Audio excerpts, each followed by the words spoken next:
Okay, we are looking live now at Stewart Field here in Solon for Solon versus Brecksville-Broadview Heights JV game. Beautiful day in Solon, sunny, somewhere around 55, 60 degrees, and Brecksville has the kick.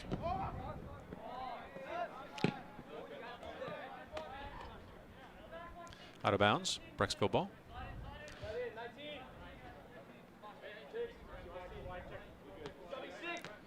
Number 17 with a throw in for Brecksville.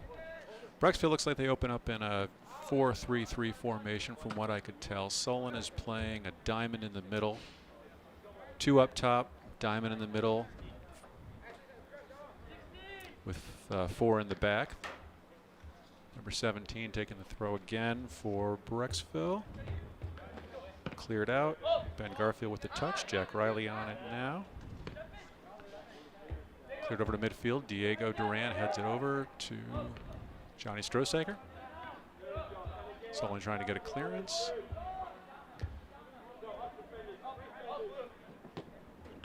Ball at midfield. Brecksville plays the ball up to the side. Header by Ben Garfield.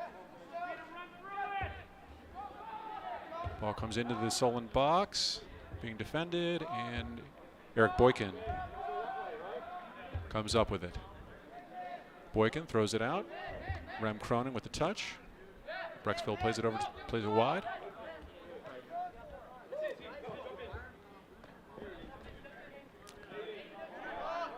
Ball comes loose, cleared out by Aiden Brown. And Solon maybe try to get on the attack here. Jack Riley plays it over to Alex Mester. Mester looking, plays it to the middle. Diego Duran. Diego back to the right. Solon working it around. It's Josh Lockman. Lockman over to Diego Duran. Diego back to Johnny Strosaker. Or no, I think that was Josh. Strosaker playing on the Brecksville player. Brecksville with the ball on the attack. Ooh, nice combination there. Brecksville coming up. Taken away nicely. Very nicely. Johnny over to Push Chitness. Push coming up on the right wing. Push center, very nice center over to Jack Riley. Riley looks like knocked away. I think it's going to be a Solon corner. Very good. Excellent pass by Push. Riley had an opportunity. Defended well by Brecksville, and Solon gets a corner. Diego Duran will be taking the corner. Diego Duran plays outstanding corners. Hope I'm not jinxing him. But his corners gets excellent lift on the ball. Usually puts Solon in an opportunity to score. We've scored several goals this year on corners, and we'll see if we can get one here. 33 minutes counting down, so about 3 minutes into the game. Duran plays it in, and Mester got a leg on it, and Riley gets a shot. Ooh, nice save by the keeper. All right, so we got an opportunity. Nice ball by Duran.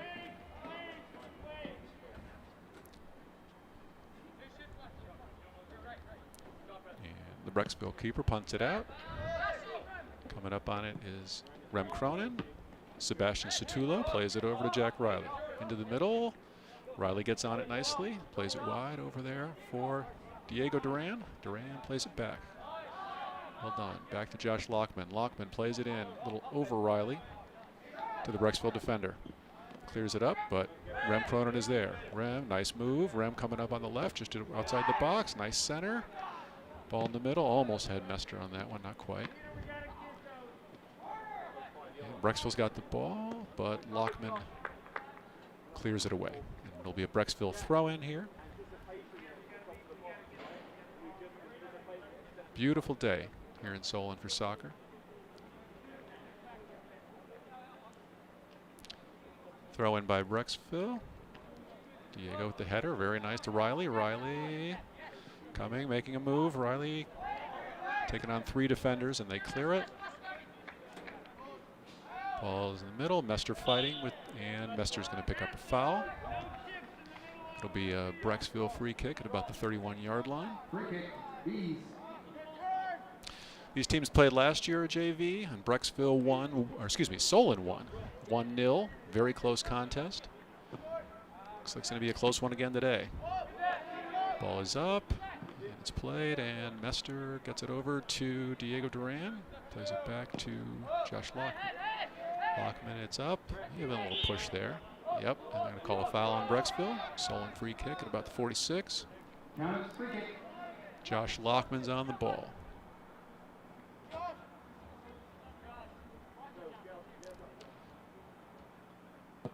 Lockman boots it in. Nice ball. Some numbers there, but it leaks out, and Brecksville's got the ball on the left wing. Ball goes up. Played by Strosaker. Strosaker plays it back. Rem Cronin fighting for it. Sebastian Stillo wins it. Plays it back to Ben Garfield. Garfield back to Aiden Brown, and Solon's going to reset. Play it back to Boykin. See if Solon can build out of the back. Ball goes up to Lockman. Lockman, nice touch to Sebastian Sotullo. Plays it back to Aiden Brown. Brown doesn't get a great foot on it. Brecksville's got the ball. And out of bounds, it'll be Solon throw. Garfield plays it up. Riley. Mester gets on it. And Garfield with a good ball towards the middle, but Brecksville is back and they're on it. Into the middle it goes. Sebastian Sotullo steps up nicely. Plays Diego Duran. Duran back to Josh Lockman. Lockman serves it up, but nobody there really for Solon. And goalie came out, played it over to Pius Chitness, who, nice job winning the ball. See if he can get it in the middle. Well defended, and it'll be Solon's throw. So Solon on the attack. And that's Diego Duran taking the throw out on the wing. Header to Johnny Strosaker. Diego coming up. Diego knocked away, and the keeper has it for Brecksville. These are, in terms of age, these teams are pretty well matched. Looking at the rosters, Brecksville has 3 juniors on their roster. I think Solon has also got 3 juniors playing today. Solon has 2 of its juniors out today. Starting goalkeeper Lucas He and leading scorer Pinnock Chitness are both out today. Solon's going to have to see if they can overcome that. Rem Cronin fighting for it with the defender, and Rem's got it and plays it back to Ben Garfield. Garfield plays it back up. Sebastian Sotullo to Alex Mester. Mester with a pass over to Rem Cronin. Cronin, good pass to the middle. Got some numbers now. Pius Chitness with the ball. Pius plays back to Ben Garfield. Garfield's going to win it. Let's see if he can get the sideline. Yes, he does. Well defended, though, by Brecksville. Rem Cronin, however, gets it. Tries to dribble past a guy and loses it. Brecksville on the ball. Number 11 plays it into the middle. Lockman with the clearance. Doesn't get it fully cleared, though. Lockman, again, not able to get it cleared. Ben Garfield boots it out to the left. But Brecksville on the attack.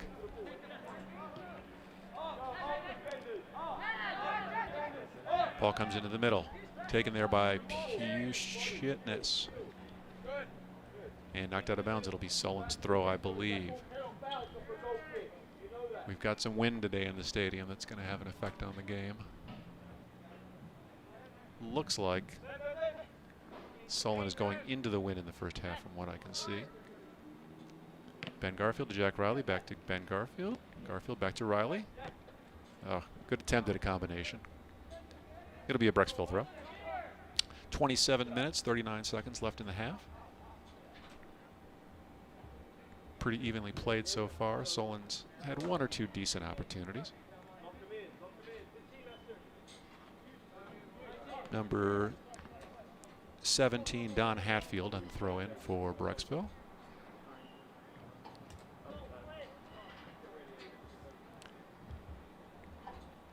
Goes up. Cronin plays it back to Aiden Brown. Brown's looking to play it back to his keeper. Well done, Eric Boykin. Let's see if we can build out of the back. Ball goes into the middle for Josh Lockman. Lockman on the ball. Plays it to the right to Johnny Strosaker. Strosaker taken away. Taken away by Brecksville. Good ball. They got an opportunity now, 35-yard line. And Lockman knocks it out of bounds. It'll be a Brecksville throw. We have subs for Brecksville. Looks like they are subbing 4 new players into the game. Both teams look like they have fairly deep benches. It looks like Solon has 6 subs today and Brecksville about the same from what I can tell. Got a Brecksville throw. Referee is pointing out bringing him back to about the 20-yard line from what I can tell. Good throw into the box. Headed by Solon. It's going to be a Brecksville corner.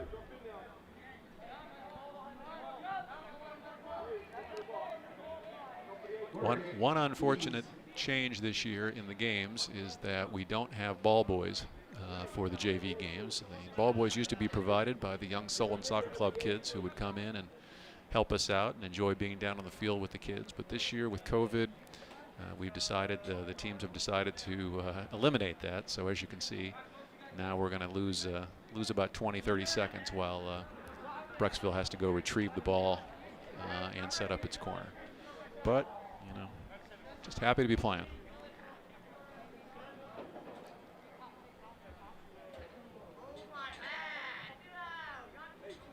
It looks like number 17, Hatfield, again taking the corner for Brecksville. Ball served into the box and cleared away by Solon. Brecksville gains it back. Ball comes in. Cleared to the right side. It's going to be Brecksville ball, Brecksville throw.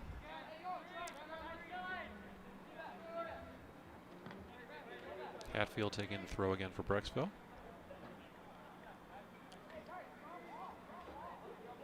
And it's cleared out by Solon. Good header.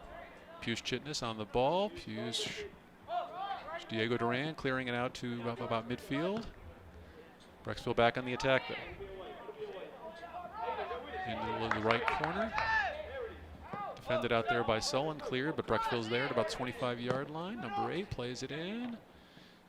Header getting into the box. Solon with a good header clear. We go back and forth in the heads. Brecksville may get an opportunity here. Nope. Solon gets a leg on it. Down goes a Brecksville man. No call. Good no call there. There wasn't much contact. And played out by Solon, so Brecksville will maintain possession. Brecksville's had a possession run here of several minutes. Solon's not able to get a clearance and get it going the other way.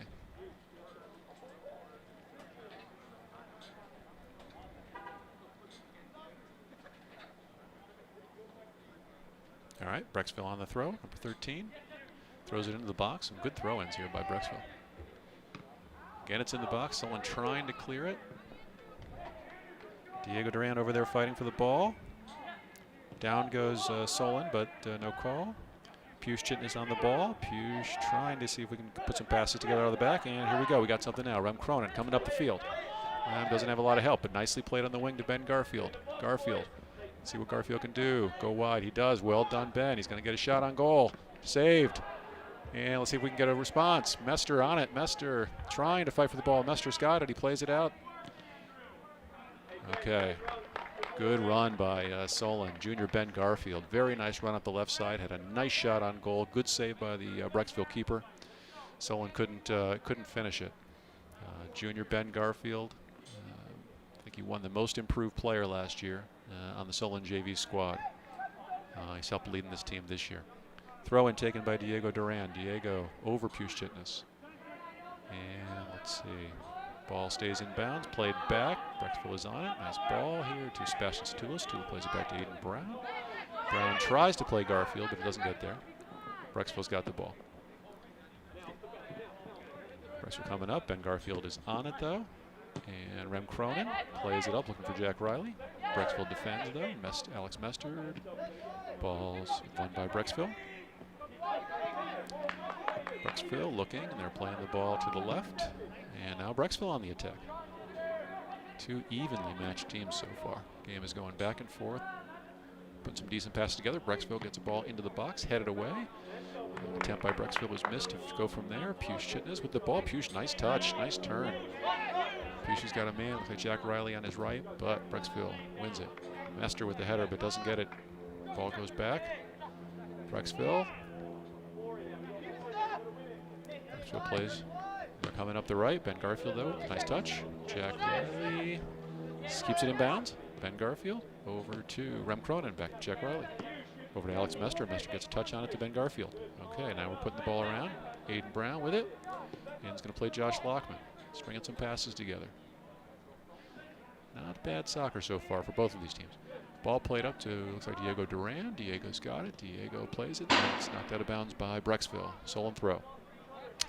At about the 21-minute mark in the half, so about 15 minutes into the game. And it'll be a throw for Johnny Strosaker. Johnny, throw up the sideline. It's going to be Solon ball there, about the 22-yard line. Johnny Strosaker taking that throw. Johnny is the captain of this JV squad. Ball goes into Mester. Mester back to Duran. Duran with a nice ball into the box, but knocked away. Diego Duran will let Johnny Strosaker, it looks like, take this throw. See if Solon can get something going. Strosaker, throw. Diego Duran with the header. Another header. It's going to be easily played by the Brecksville keeper, though. Free kick. Oh, free kick. Looks like the referee called Solon for a foul there. Bees on the free kick. Play it up. It's going to trickle in. Be handled by Sebastian Sotullo. Sebastian plays it back to Josh Lockman. Lockman's going to reset. Play it back to Eric Boykin. Right, Boykin over to Aiden Brown. Aiden Brown to Rem Cronin. Rem turns nicely. Finds Sebastian Sotullo. Sotullo's going to play it back to Aiden Brown. Solon keeps possession. Boykin back over to Brown. Brown finds Rem Cronin. Cronin looks for Alex Mester. Mester plays it back to Sebastian Sotullo. Solon doing a nice job on possession right now. See if they can get something moving forward. Lockman tries to move it forward. Alex Mester on the ball. Mester plays Diego Duran. Diego on the ball. Duran playing it back to Josh Lockman. Lockman taking his man on a little bit. Trying to see if we can get something going up the field. Lockman does play it up the field, but Brecksville is there. And it's going to get into the box, taken by the Brecksville keeper.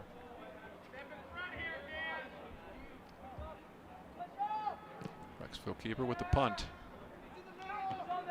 Okay,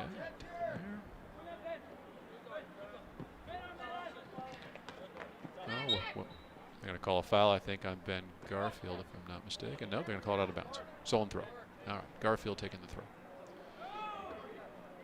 Looking for Jack Riley. Riley controls it. There it is. Mester with the header to the middle. And Sebastian Sotullo's got it. Plays back to Josh Lockman. Let's see if Solon gets something moving forward now. Lockman. Ball deflected, and Brecksville in possession. But Sotullo, nice job, Sebastian Sotullo. Gets over. I think it's going to be Solon throw. Yep, stays in bounds. Diego Duran. Good run up the field for Diego. Good challenge. Ball comes in. Mester's got it. Mester. Nice pass over to Rem Cronin. Cronin. Oh, good switch by Solon. Cronin back to Ben Garfield. Garfield loops it towards the middle. Let's see who's there. Pius Shitness. Oh, good attempt. Jack Riley with a nice job winning that ball. Riley, he's on it. Riley looking middle. Nice job by Riley. Knocked away by number 20 for Brecksville. It'll be a Solon corner. Number 20, Patrick Tazinski, junior defender, defending that one. And Diego Duran will take this corner for Solon at about the 17:50 mark.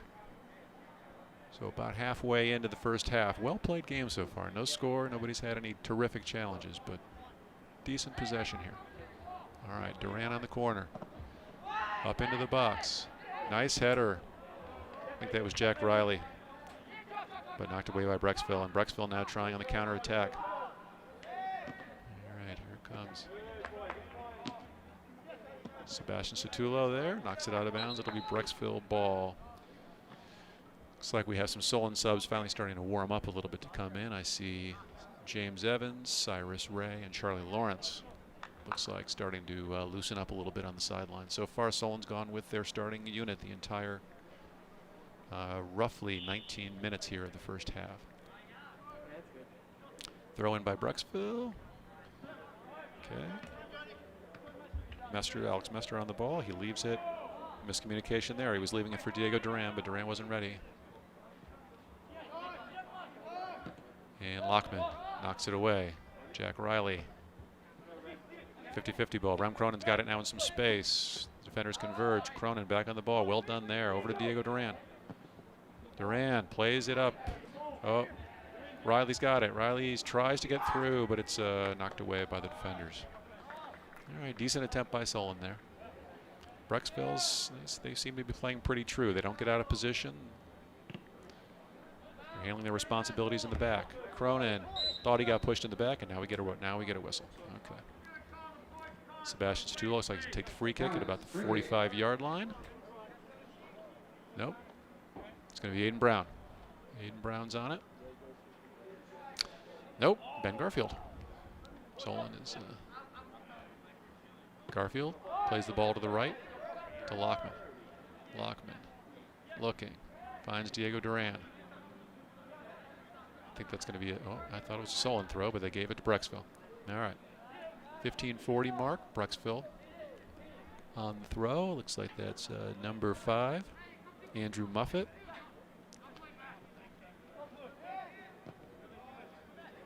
Ball comes in, cleared away, a header by Sebastian Sotulo. All right, we'll get our first subs in the game now for Solon. Cyrus Ray, James Evans, Charlie Lawrence. Lawrence comes in for Aiden Brown. James Evans comes in for Alex Mester. And Cyrus Ray comes in for Diego Duran.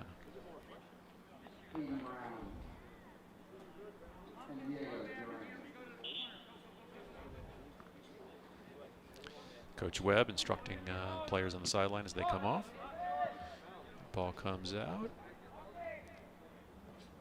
Jack Riley battling for it. Riley wins the ball. Riley tries to play the ball over, but unfortunately there's a Brecksville player there. And Brecksville back on the attack on the right wing, number 11. Plays it back. And now Brecksville's getting something going forward, although this one's going to go out of bounds and be a Solon throw at about the 14.5-minute mark left in the first half. Still no score between Solon and Brecksville. This game is shaping up a lot like last year's game, which, as I said, it was a 1-0 Solon win. Goals may be few and far between based on the way the play is going so far. All right, Garfield takes the throw. Ball played to the middle. Here comes Brecksville on the attack. Oh, well done.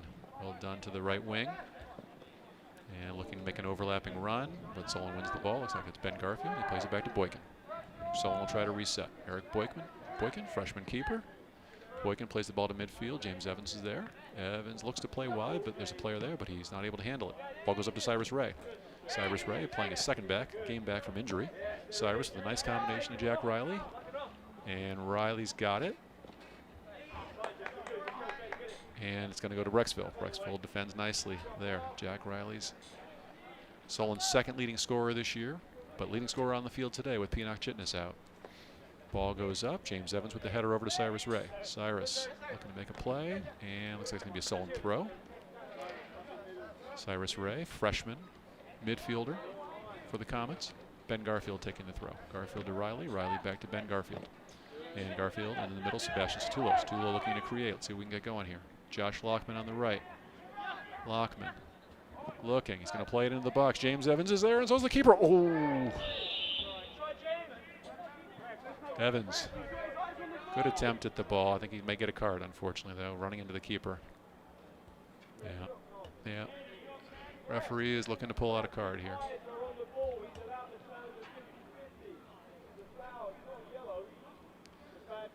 Coach Webb not happy with that call. Looked like James was trying to make a play on the ball. Certainly wasn't anything too terrible. Yellow card for the Comets, number 22, James Evans. But Evans gets a yellow card, and what that means at the high school level is you have to come out of the game. They'll have to sub him out of the game. Aiden Brown is going to check in for James Evans. Now Evans can come back into the game. He's not disqualified, but he has one card. If he gets another card, then he'll be disqualified. Brecksville on the kick. Ball comes up, and Rem Cronin looks like he's a little shaken up. Brecksville wins it. All right, Solon's a little slow to the ball right now. Boot it down to the other end, but Boykin will have this in the box, no problem. Right. Eric Boykin getting his first start today as keeper for the Solon Comets. Again, with Lucas He out today. Lucas has started every game before this one. Scrum in the middle of the field. Brecksville wins the ball. Looks like it's number 15, Owen Lumpkin. And fight for the ball over there on the Brecksville on the side. We've got a whistle. I think they're going to call a foul on Solon. It'll be a Brecksville free kick. Probably about the 30-yard line or so.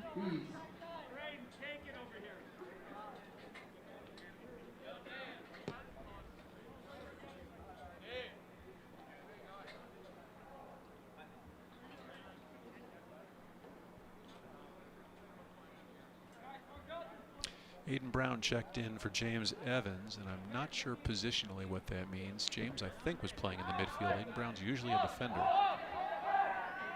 Not sure what Coach Webb has done in terms of the lineup at this point. And Solon with the ball. Puce Chitton is trying to make a run, but well defended by Brecksville. Now Jack Riley's on it. Riley looking, good ball. Oh, nice move. I think that's Aiden Brown. Just as I was saying, he's usually a defender, but he makes a nice play moving up the field. And we've got a whistle and an injured Brecksville player. And the referee calling for the Brecksville coach to come onto the field to attend to the injured player. Injury timeout. Aiden Brown with a nice play there on the ball going up the field. They now have him playing midfield. I think it's the first time he's been in the midfield this year. Aiden's a freshman on the Solon team. He's been playing a lot of minutes in the back. Started the last several games at center back. Thank you.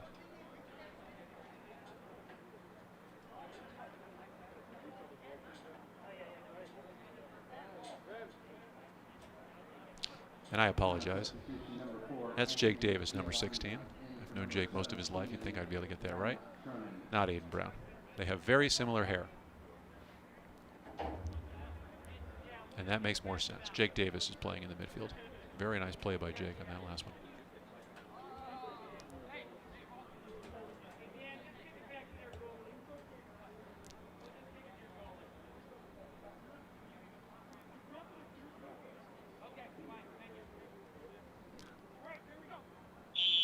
The referee's going to give Brecksville possession.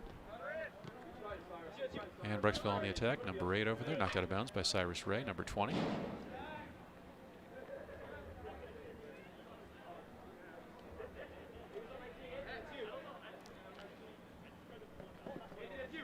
Brecksville throw.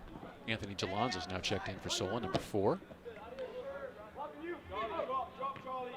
Lockman with the header. Jalonza with the header. What's the call there? Okay, they're going to call the foul on Brecksville. All right, let's see what we got going for now. Looks like Anthony Jalonza is playing in the midfield, if I'm not mistaken. Looks like we got Josh Lockman and Charlie Lawrence in the back. Ben Garfield on the left. I think that's still Johnny Strosaker on the right.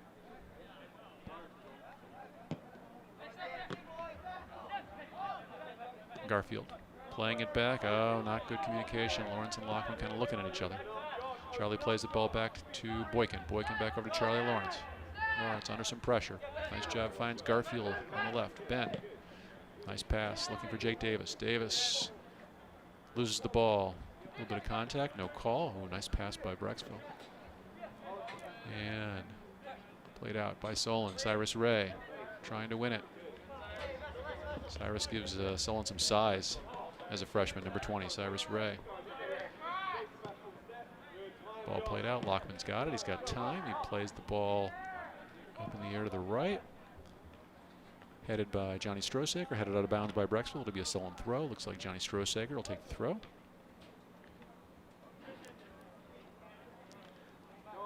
Strosaker up, throws.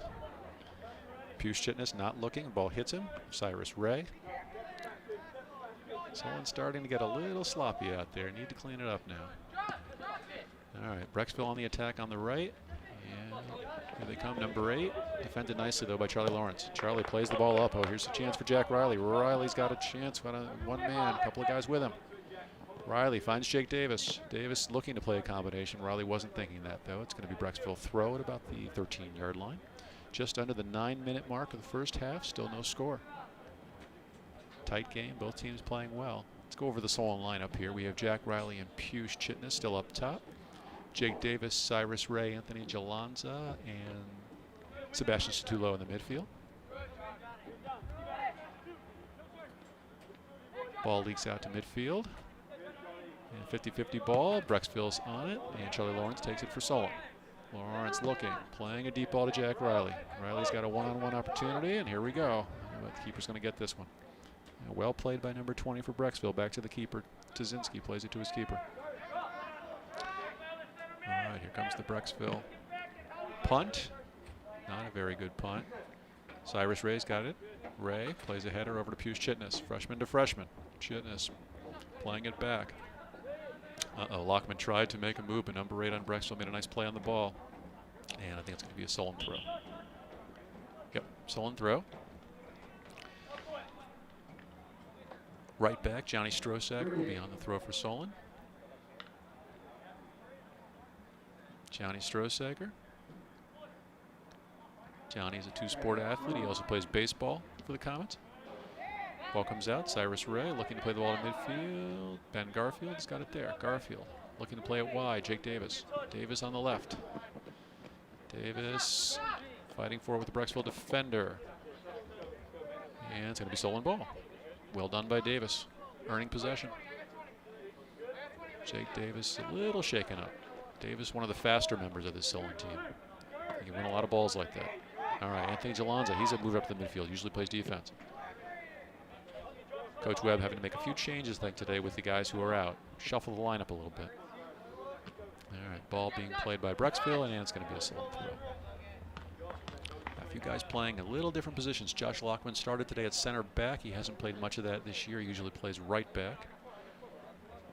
And Anthony Jalanza moving into the midfield where he hasn't played all year. This is a new position for Anthony today, but he's played it before. Anthony is an 8th grader for Solon Soccer Club. He's playing in the midfield.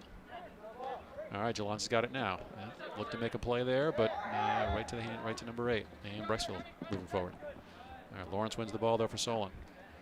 And Solon has not changed its attackers. They're a little short-handed today with Pinnock Chitness out. So it's been all Jack Riley and Pius Chitness up top so far. Let's see if Coach Webb perhaps throws Rem Cronin up there at some point. He's very capable of playing striker. All right, we're going to have sub for Solon. Diego Duran is checking back into the game, and it looks like Cyrus Ray is going to check back out. 6 minutes to go in the first half. Still no score.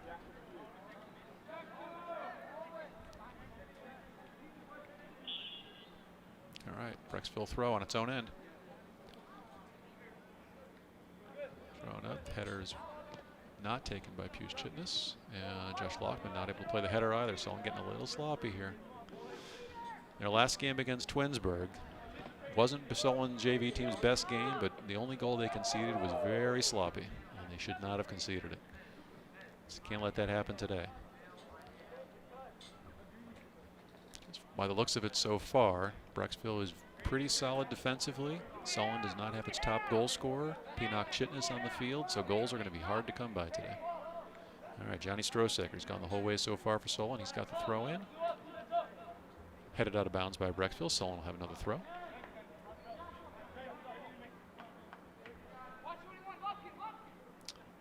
Strosaker to Jalanza, back to Strosaker. Strosaker kicks it up the field.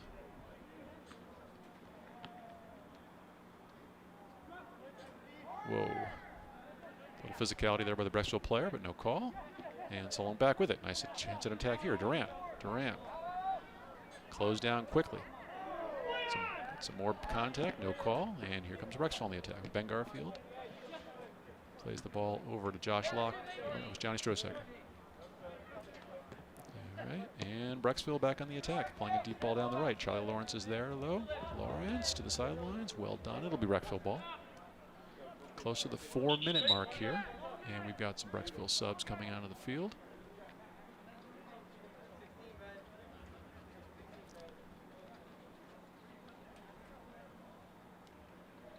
Four minutes to go in a very tight game. 0-0 Solon and Brecksville.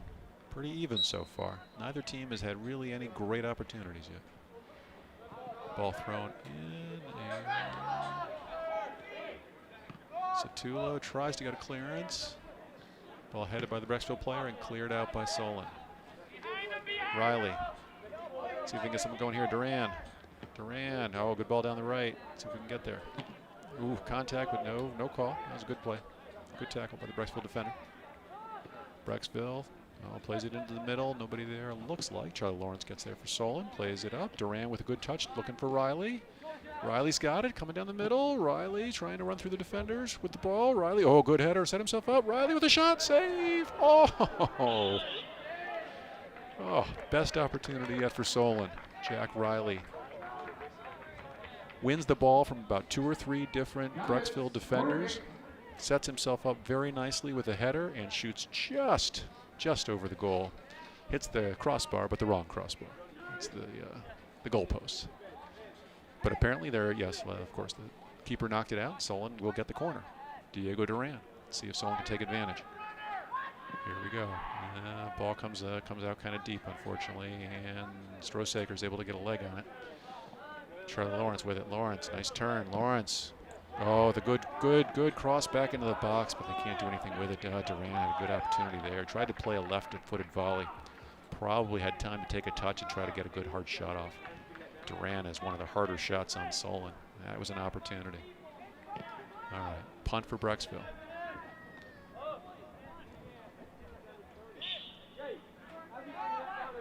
All right, they're going to call a foul on Solon.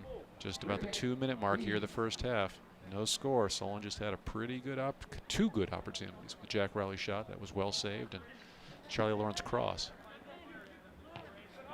Sebastian Stullo's gone the whole way so far for Solon. Anthony Jalanza plays the ball over to Push Chitness. Push back to Josh Lockman. Lockman looking to play deep to Riley. Riley fighting with the Brecksville defender. Brecksville wins that one, and we've got a call. Offside. Oh, it's an offside call. Okay. All right. Minute and a half. Let's see if Solon can try to get on the attack here. Get one before halftime. Lockman. Junior defender Josh Lockman. 50-yard line, taking the free kick. Lockman plays it up the field. Cleared a little bit, but Push Chitness is there. Push plays it back to Lockman, who plays it back to Lawrence. Lawrence surveying the field. Lawrence plays one deep towards Jack Riley. Riley's going to try to leak in here. Oh, played out by the Brecksville defender. 1 minute in the first half. Here's junior Ben Garfield. Surveying the field, looking for Diego Duran. Duran got a touch on it, but couldn't keep it after that. Brecksville clears towards the middle of the field, but Lockman is there. Lockman.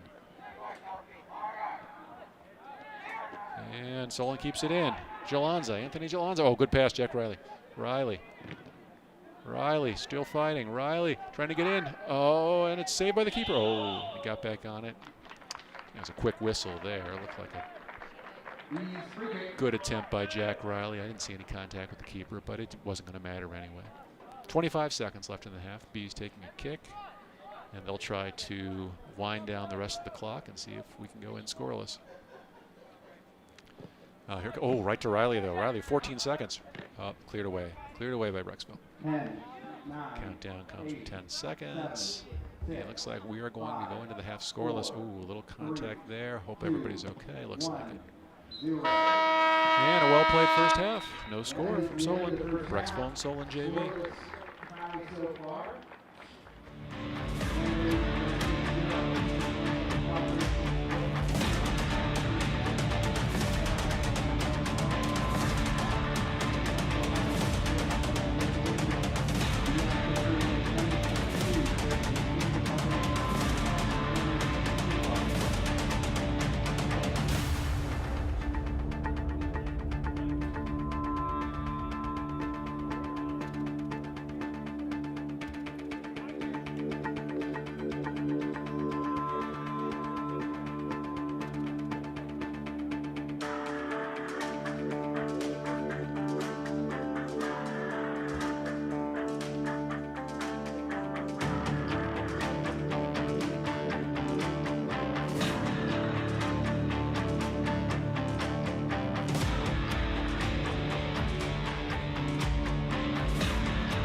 Okay, we are back for the second half. Solon Brecksville.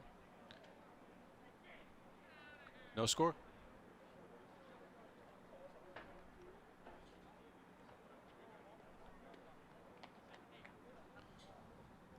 All right, Solon's going to take the kick.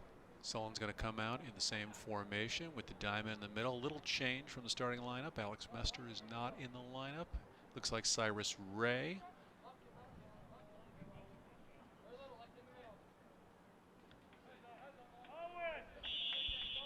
And the ball's played back to Sebastian Sotulo.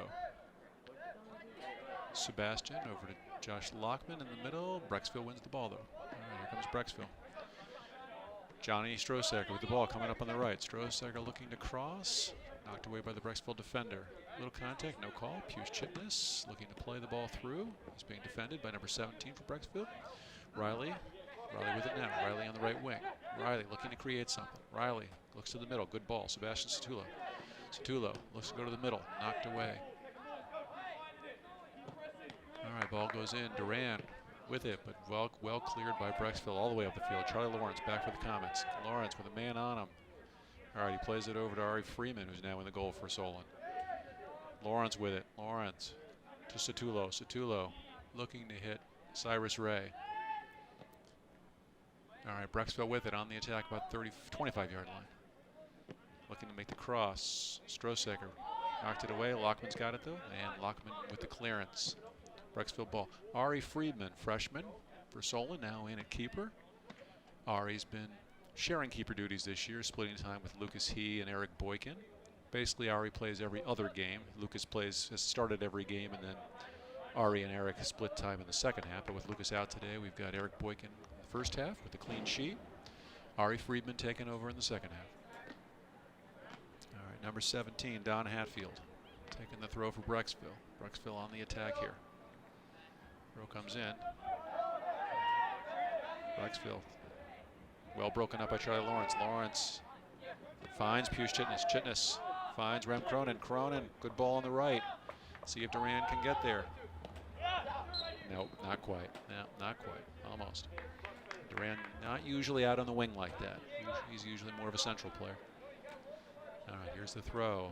Goes over Duran, and Lockman's got it. Lockman looking to play deep to Riley. The wind is pretty calm. Not too bad. I was out at halftime. All right, ball's up. Duran, nice header. Over to Rem Cronin. Cronin to Cyrus Ray. Someone playing the ball in the air. Cleared out by Brecksville. Johnny Strosacker defending on the Brecksville player. Strosacker wins the ball nicely. Ball tried to play back to Strosacker. Strosacker wins it again. Strosacker very effective out there right now. Cronin in the middle, looking to play the ball through, but doesn't find his man. All right, Lawrence back by himself with a good header. Charlie Lawrence has come a long way over the years with his heading. Cronin fighting for the ball, but Brecksville wins the ball, trying to play a ball through.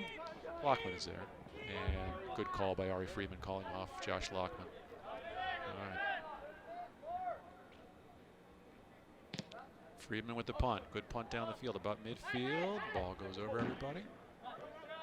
Here we go. Cronin looking to play wide. Brecksville's got it. And Sotulo. Sotulo's played pretty much the entire game today at holding midfield. Doing a very nice job out there. Sebastian is from Brazil. Part of the international contingent here with Solon. Sebastian Sotulo from Brazil. Diego Duran is from Mexico, where his father actually played professionally. And Rem Cronin is from Holland via Israel. And we have a timeout on the field now with player down.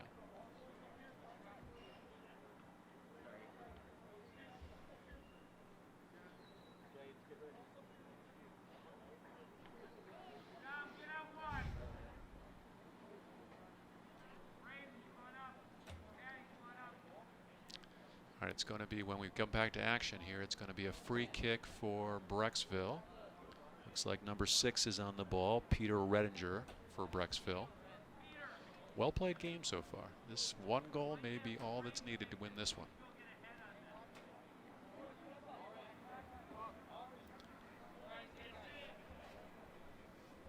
Yeah, the Solon team, they're playing strong so far. These kids are used to playing with each other. These are kids that pretty much, in fact, every single kid who's out there today played for the Solon Soccer Club growing up. And many of them played together. There's 9 sophomores on this team. I think all of them except for one came up and played for Solon through the 8th grade. And you can see the cohesiveness out there. In addition to that, 7 of these kids for Solon, again, I believe all sophomores, all played for the Ambassadors Club during the off-season. So that's invaluable for these kids to play together, to get to know each other's games, and to develop that cohesiveness.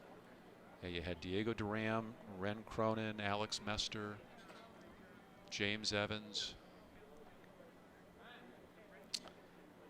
Charlie Lawrence, Jake Davis, Diego Duran, all played for Ambassadors, and really helped in the off-season, that cohesiveness. Unfortunately, the season was cut short by COVID, as everything was back in February. But you can see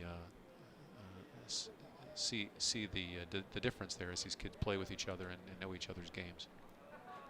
All right, Solon players still down, so that's the break in the action right now. We've got 32:40 remaining. Second half, just a few minutes underway. And it'll be Brecksville on the attack.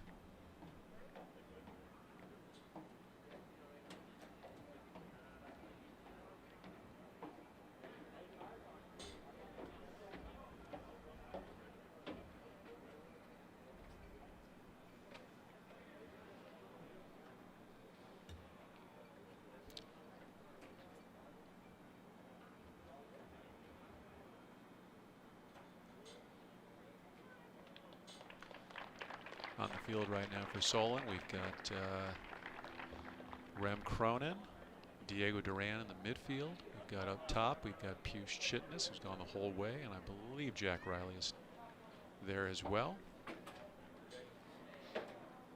In the back, Charlie Lawrence and Josh Lockman are in the center. Johnny Strosager, right wing, where he's gone the whole way. Ben Garfield, same. Cyrus Ray is in the midfield, and now James Evans is checking in for Sebastian Sotullo in the midfield. James Evans, number 22, didn't get a lot of time in the first half. Unfortunately, he drew that yellow card. Had to come out of the game and did not check back in. But here he's back in the game, and James can't get another yellow. All right, Brecksville with a kick. Got a man open here. Number 17 on the wing. Doesn't get a very good play on the ball there. It's headed away by Ren Cronin. Chitness on the ball. Chitness plays it back to Strosager. Strosager with a man on him. Tried to play Duran, but unfortunately couldn't connect. Connected with Coach Webb. All right, Brecksville ball, number 17, taking the throw. All right, throw comes in. Headed by number 6 into the middle. Solon's got a couple of guys there. James Evans. Looks like there's going to be a foul. I think that was on Jack Riley. Brecksville's kick about the 40-yard line. So they're getting some free kicks. Brecksville's spent more time on the Solon end this half so far than we have on their end. And they play the ball over to the right wing. There's a man there. And he's not able to handle it, though. Ben Garfield shields the man, and it'll be a Solon throw for Ben Garfield on the left wing. Garfield, junior defender, throws it up to Riley. Riley gets a head on it, goes into the middle. Brecksville plays it back. And challenged by Cronin.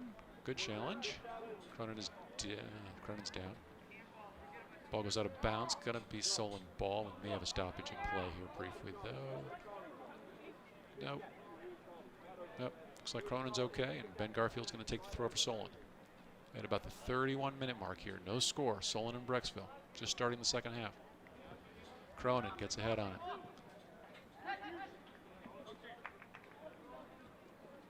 Scrum in the middle. So that was Charlie Lawrence getting over there, knocking it out of bounds. It'll be a Brecksville throw. Play's getting a little sloppy here in the first part of the second half. Not a lot of solid possession like we saw, and some good bits from both teams in the first half. All right, ball comes up to Riley now. Riley looking to make a center pass. Evans, good. Evans gets a leg on it. Duran defended, but gets it over to Cronin. Cronin trying to slide it through, knocked away, but Garfield's there. See if Solon gets up going up left side. Taken away, knocked out of bounds. It'll be Solon throw, though. Let's hope we can get another ball, because that ball got kicked almost to the baseball field. And we got another ball rolled out. All right, good. Ben Garfield taking the throw for Solon at about the 15-yard line or so. Making about the 10. Solon with an opportunity here. Let's see if they can make something out of it. Looks like Brecksville has also switched keepers here in the second half. Yeah, they certainly have. Garfield, throw into the box. Riley, knocked away by Brecksville. Cyrus Ray, oh, taken away. Not quite quick enough there now. Brecksville on the counterattack, trying to play a long ball, but Solon's there. Lockman couldn't clear it. Evans does a nice job winning it back. Evans over to Durant. Durant circling back and over to the right wing to Lockman. Excuse me, Strosaker. Tried to get it back to Durant, but taken away by Brecksville. Number 16 from Brecksville plays it into the middle, but Ben Garfield is there. And Garfield's going to reset over to Ari Friedman. Tries to play the left wing for Charlie Lawrence. Lawrence can't handle it. It's going to be Brecksville's ball. Not coming out real crisp here, Solon. They're going to have to earn this goal. Brecksville is looking very, very solid defensively. They haven't had any great challenges. But defensively, they have been there pretty much every time. Well, now, as soon as I say that, Brecksville with a challenge. And knocked away. Looks like James Evans, sophomore midfielder. All right, Brecksville with the throw, deep in Solon territory.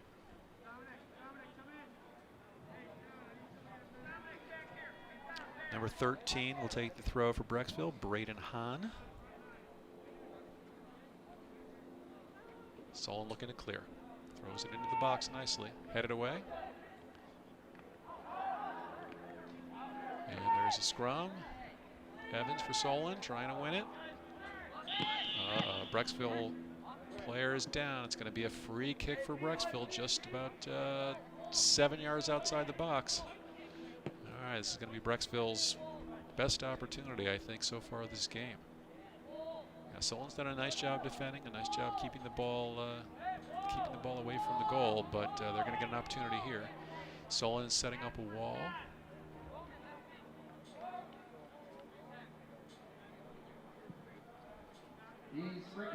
Got a three-man wall there. Looks like Cyrus Ray, Diego Duran, perhaps Rem Cronin. All right, number 16 is taking it for Brecksville. Looks like, yep, number 16 is that Schmidt. Yep, freshman Andrew Schmidt. Headed away, looks like by Duran. All right, so Solon squells his opportunity. All right, Brecksville on the ball. Knocked away by Solon. Brecksville throw. Spending a lot more time here in the Solon end to start the first 9 minutes of the second half. And it looks like Alex Mester is warming up, and he's going to come check into the game for Solon. Solon's got to get some possession going here. All right, Brecksville's not able to handle the throw in. It'll be Solon possession. And here we go, Alex Mester, number 10, checking into the game for Solon at the 27-minute mark, and he's going to take Push.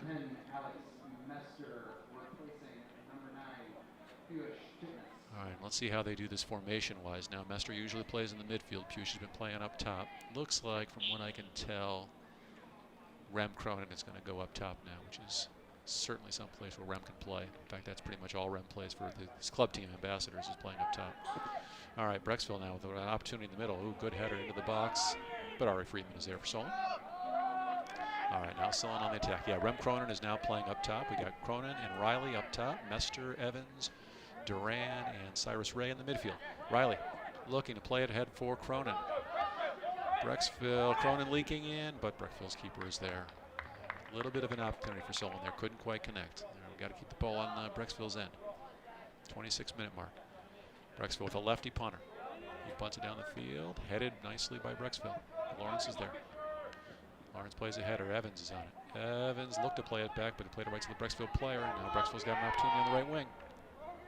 Number 11 making the run for Brecksville, Logan Hatfield. Taken away by Ben Garfield, though. Garfield plays it up the field. All right, Jack Riley's there. Riley looking. He's got Mester, but knocked away. Cyrus Ray. Cyrus plays ahead. Nice ball, Ben Garfield. Garfield. Let's see if Solon can connect a few passes here. All right, knocked away by the Bees. The Bees are tough defensively. We saw this last year. Again, a 1-0 game last year. Solon is definitely capable of scoring some goals. They've had some big outbreaks this year, the JV. They've scored 4 goals on a couple of occasions, 3 goals. Now they're playing without Pinok Chitnis today. Pinok is a serious goal threat, so that hurts. but they're going to have to try to come up with one here. All right. Ball coming into Solon's end. Charlie Lawrence playing it back. Friedman's going to get there, and yeah, does a safe thing there. Knocks it out of bounds. Didn't want to give him a corner, and really didn't have time to try to get possession. All right, Brecksville making subs. They got about 4 or 5 new kids coming into the game here at the 24:45 mark of the second half. No score.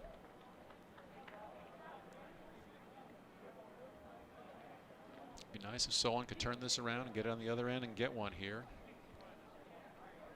Try to bring this one home.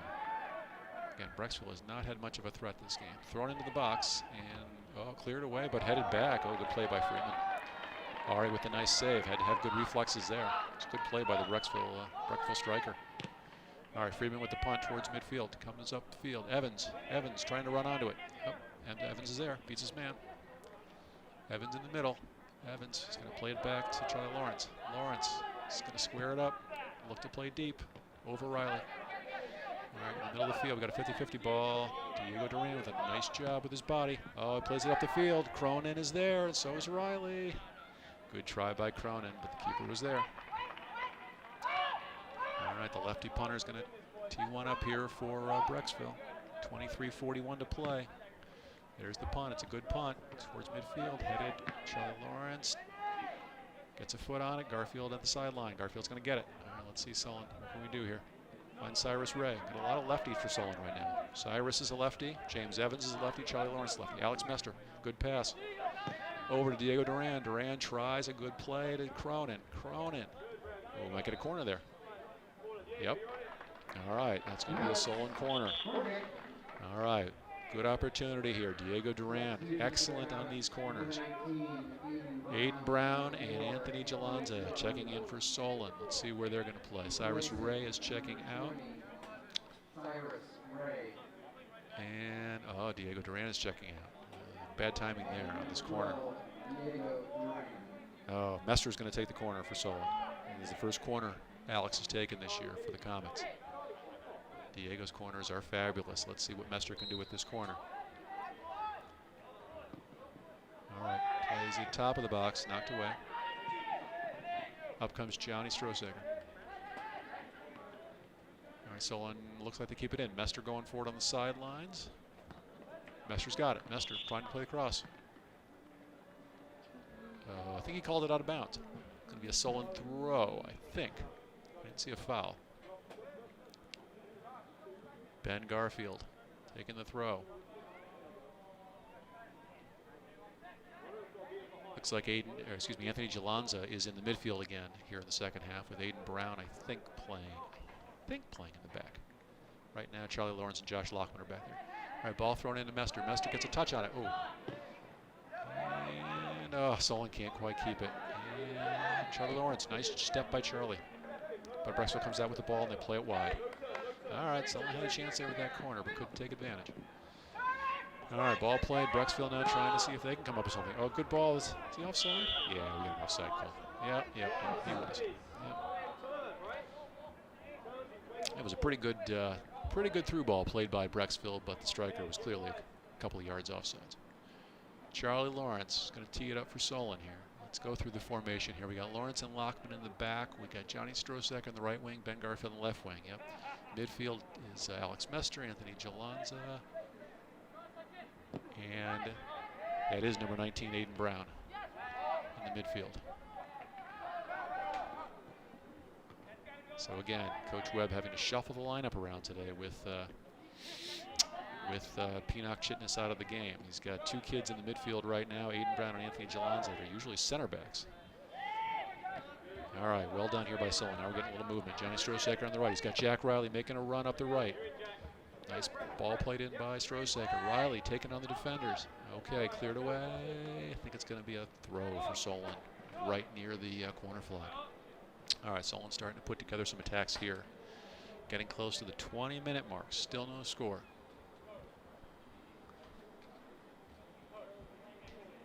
Once again, we've got to chase the ball down, unfortunately, because we don't have ball boys.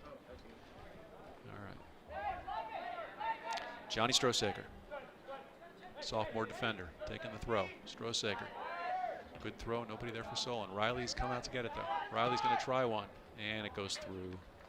That's going to be a goal kick.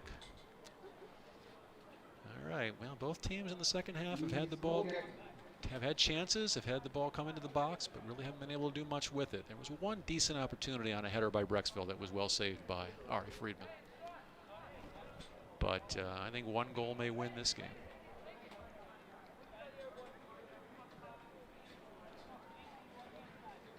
All right, goes kick by Brecksville. Coming out, well headed, I think, by Aiden Brown. All right, James Evans on it. Evans looking to play it wide to Garfield, making it run the left. Oh, taken away though by Brecksville. Brecksville playing one deep. Nobody really there. Charlie Lawrence is there. We've got number 3 on Brecksville, giving chase. And it'll be Solon throw. Lawrence throwing it in.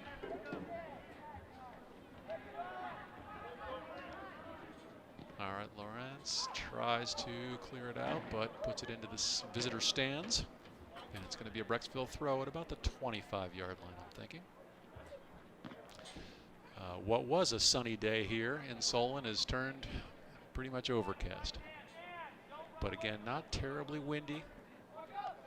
So pretty even for both teams, no big advantage. Here's the throw, headed by Brecksville into the box, cleared by Johnny Strosaker. And Alex Mester looking to play one deep. Here comes Cronin. Cronin on the chase. Let's see if we can get something going here. Okay, Brecksville takes it to the wing. Cronin tried to win it, but couldn't win it. Maybe it was already out of bounds.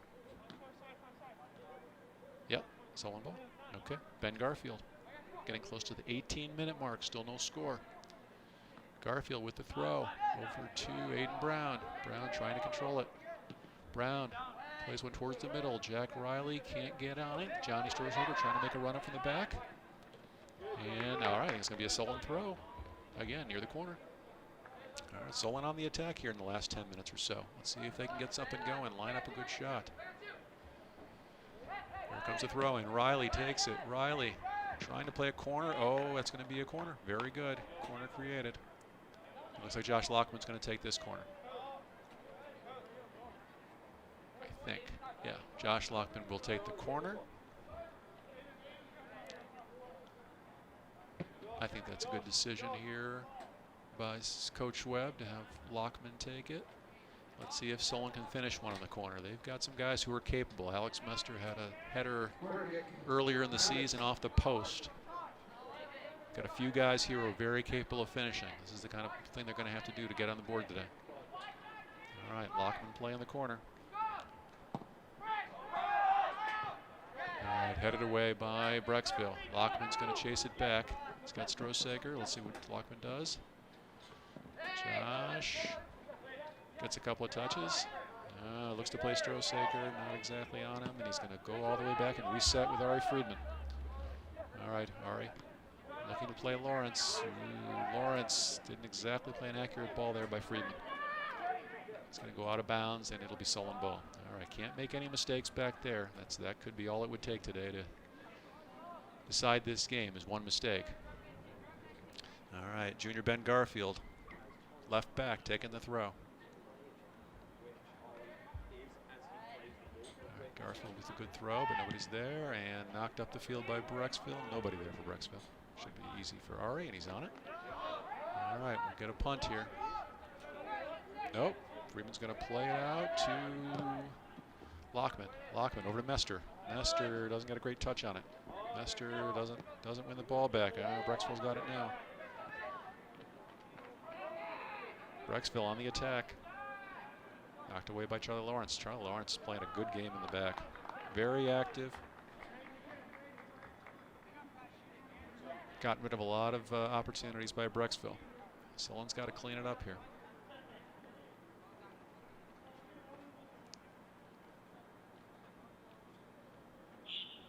All right, Brecksville throw. Number 13. Looks like a header by Mester. And shielded by, looks like it's going to be Solon throw near the corner. All right, Garfield with the throw. Oh, centered nicely by Brecksville. Oh, Lawrence takes it down. Brecksville An opportunity in the box, but can't do anything with it there. Well done by Jalonza defending. And Alex Mester does a nice job knocking it out of there, getting it out of trouble. It's going to be Brecksville's throw. All right, we're down to the 15-minute mark. Still no score. Header by Brecksville into the middle. Jalonza. Jalonza kicks it off the Brecksville defender. It'll be a Solon throw for Johnny Strosaker. And Jake Davis is going to check into the game for Alex Mester. Substitution for Alex, Jake Davis, for number 10, Alex Mester. All right, here's the throw. Won by Brecksville. Brecksville on the attack, number 19. Anthony Jalonza chasing him down. Ball played into the corner. And well defended by Ben Garfield. James Evans. Brecksville's got it. And Brecksville plays it over. Number 17, Strosaker clears for Solon. Let's see if we can get one here. Jake Davis. Oh, they go through the defense here. Oh, Brecksville's got a couple of numbers going up the field. Oh, boy. All right, they called a push on Aiden Brown. Brecksville's going to have another free kick about 29 yards away from about the 19-yard line. Placing at the 21, it looks like. Solon's going to form a wall. Looks like Strosaker, Jalonza, and Brown. See if they can continue to do a good job on the back end here. Shot in. Friedman with a save. Ari Friedman. Good save. All right, Friedman punts it up the field. Headed by all right, Aiden Brown plays it back to Charlie Lawrence. Lawrence over to Evans. Evans looking for help. He finds Riley. Nope. They said the ball went out of bounds. Brecksville's ball. All right, 13 minutes to go in the game. Still no score. Solon's got to get the ball on the other side of the field and get some opportunities here. Evans with the header. Another header. And Brecksville kicks it up the field, but there's nobody there. It's going to be a goalie kick.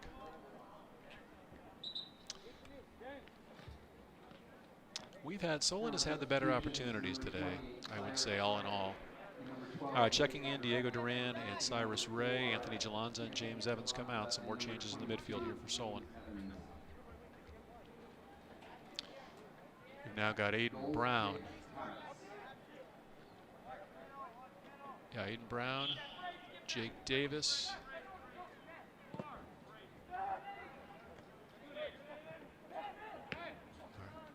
Garfield. Garfield with the ball on the left. Finds Riley. Riley puts a move on. All right, Riley's got an opportunity now. Solon getting down the field. Riley on the left wing. Riley. And knocked out of bounds. It's going to be a Solon corner. Yes, sir. Solon corner. Diego Duran's on this one. All right, let's see if we can cash it in. Jack Riley in the last game finished a corner against Twinsburg about 1 minute into the game. A very nice finish. Let's see if we can do that here. All right, Solon coming up. We got Lockman and Garfield back. Into the box. Oh, cleared by Brecksville. Duran trying to keep it in. Duran gets a shot. All right, we got a deflection. Brecksville clears it off. It's going to be Solon throw. What's the whistle?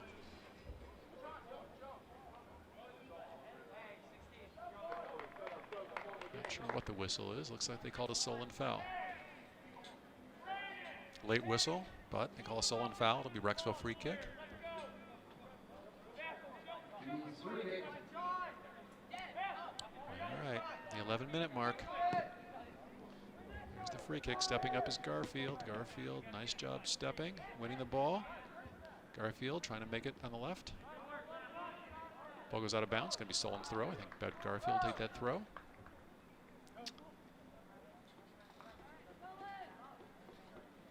right, Garfield with the throw in. To Riley, back to Garfield, but Brecksville was there.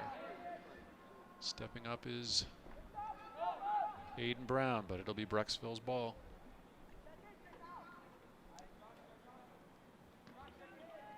Getting appreciably colder here in Solon without that sun. 10 minutes.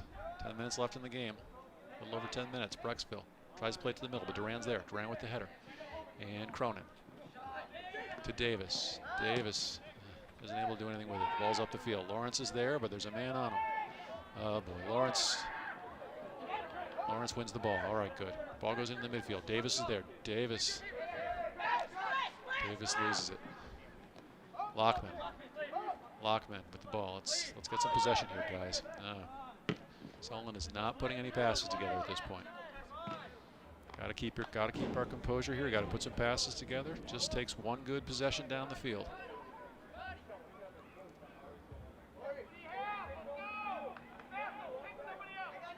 All right, Solon needs a new ball. Ball's in the stands, in the home stands. Johnny Strosaker will take the throw for Solon. 9.5-minute mark, still scoreless. JV Comets and the Brecksville Bees. Johnny Strosaker, throw up the field. All right, booted away by Brecksville. Another throw for Strosaker.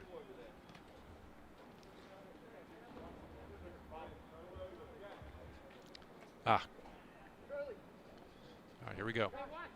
Strosaker looking for Cyrus Ray.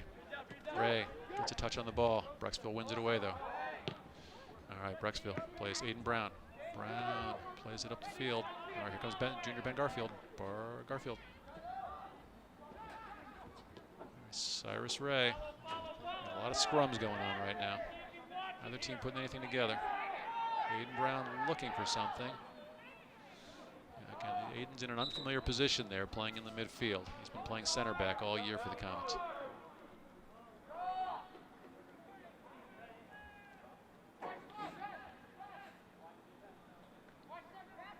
All right, Ben Garfield on the throw on the left side. 8.5 minutes to play. Cyrus Ray looking to get the ball into the center. Maybe we can get a switch here. Good, got a switch. All right, Josh Lockman. Lockman plays it ahead nicely to Jake Davis. Davis looking to find Duran, defended by Brecksville. That's okay, Solon ball. Now we're getting up the field.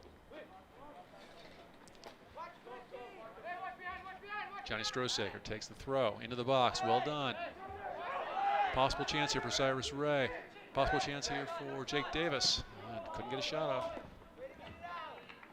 All right, Aiden Brown is back on it. All right, Charlie Lawrence playing it back into the box. Well done. Here comes Jack Riley. Riley towards the sidelines. Oh, we got a whistle. Oh, they're going to call a foul, I think, on Rem Cronin. All right. Refs are calling it fairly tight today.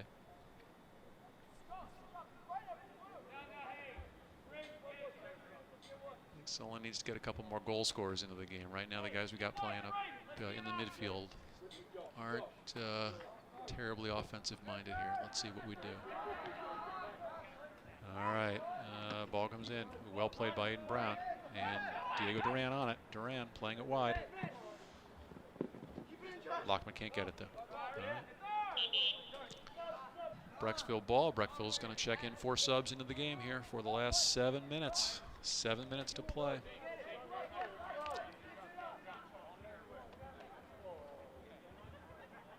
Brecksville throw in. JV Comets coming to this game with a record of 3-2-1. Trying to get that 4th win. Duran with the header. And it'll be Brecksville ball. Strosaker defending nicely. Jake Davis to Diego Duran, out of bounds again. Looks like we got Aiden Brown has shifted, I think, back to center back. No. Can't tell whether he's playing there or Jake Davis with Charlie Lawrence. All right, Lawrence on it. Duran goes up for the header. Duran, nice job on the 50-50 ball. Brecksville wins it, though. All right, Brecksville on the attack. Someone's going to have to get Hardy here. All right, knocked away by Garfield. Brecksville's got it. Play it back. Lawrence, nice touch. Ball goes through, though. Brecksville's got it. They've had possession here for the last several minutes. Oh boy, that's going to be a foul on Garfield going up for the header. Brecksville have a free kick at about the 22-yard line. 5:42 remaining. Still no score. Like to see Solon see if they can win this encounter. I think that Coach Webb has changed the formation a little bit. I think he's got 3 guys up top trying to get that goal. No, Lockman's now shifting back towards the back to defend, which makes sense. Cronin and Riley are the strikers up top. Everybody else is back defending here. All right, number 11 plays it in. Well headed out by Ben Garfield. Riley trying to get on it. Brecksville keeps possession. And Garfield knocks it away. All right, 5 minutes. 5 minutes left in this game. 5 minutes remaining in the ball game. See if Solon can get something going. Got to win the ball. Here's a throw for Brecksville. Headed nicely by Ben Garfield. Cyrus Ray also gets a head on it. Exchanging headers. Going to be Solon's throw. Solon's throw and Push Chitness.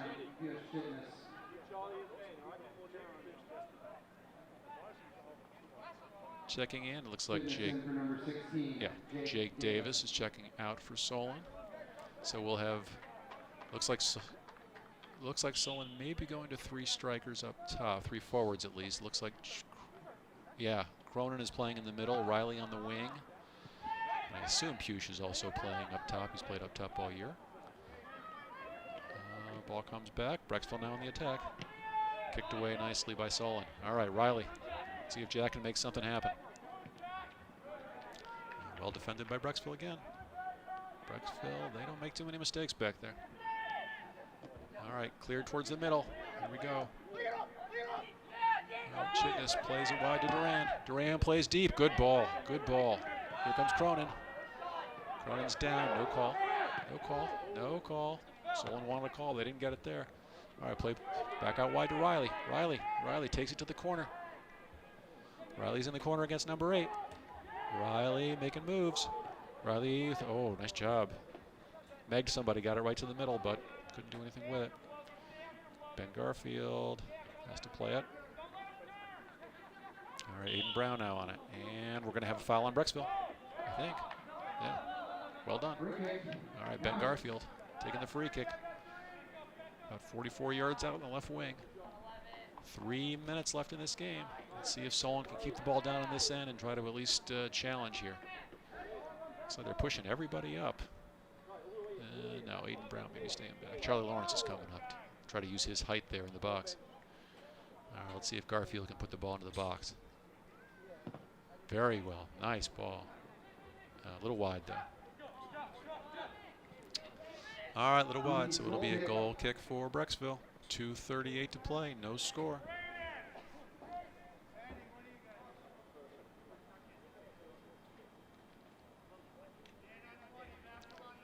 Brecksville's going to have their defender take it. Looks like a lefty. Here it comes out towards midfield.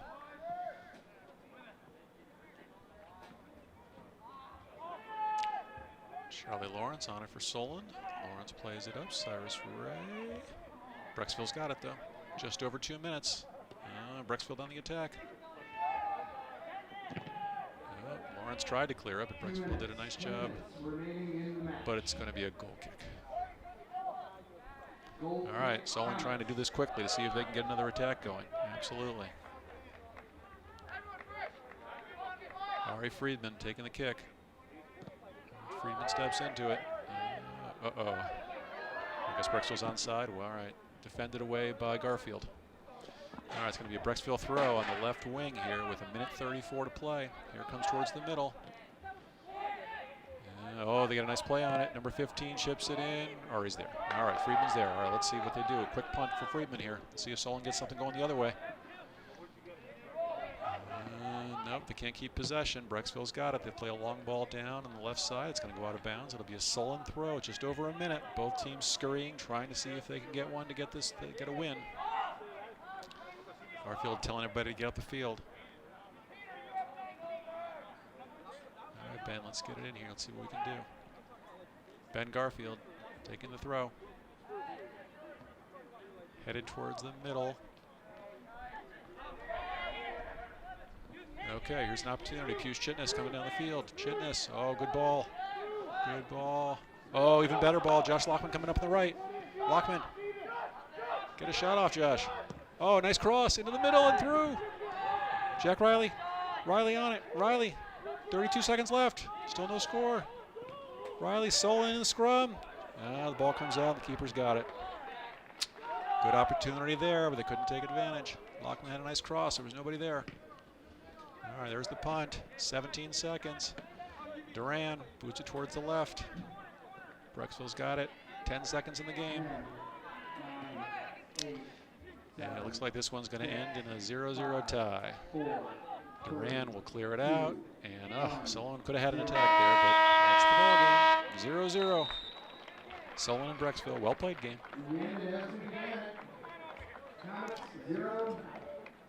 0-0 final. Comets played hard.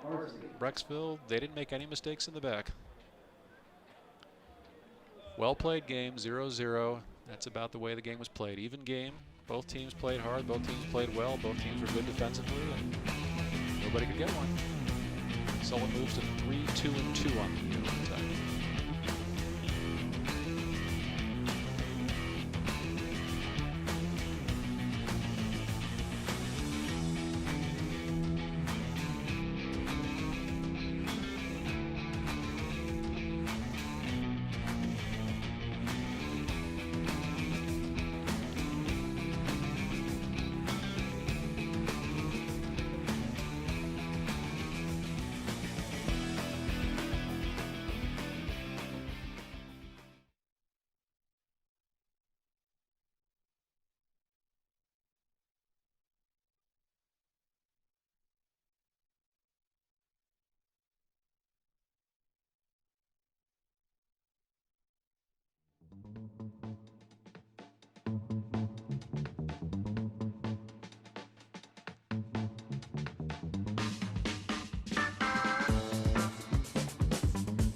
Good afternoon, soccer fans, and welcome to Stewart Field here in Solon for our varsity match today between the Brecksville Bees and the Solon Comets.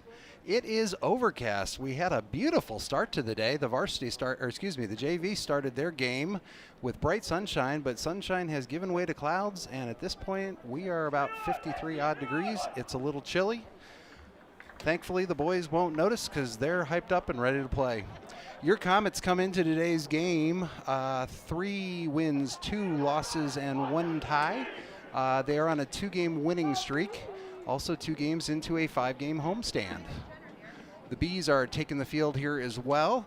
Bees have had a up and down season, but have been playing really well as of late. They come into the game today 4 wins, 5 losses, and 3 ties.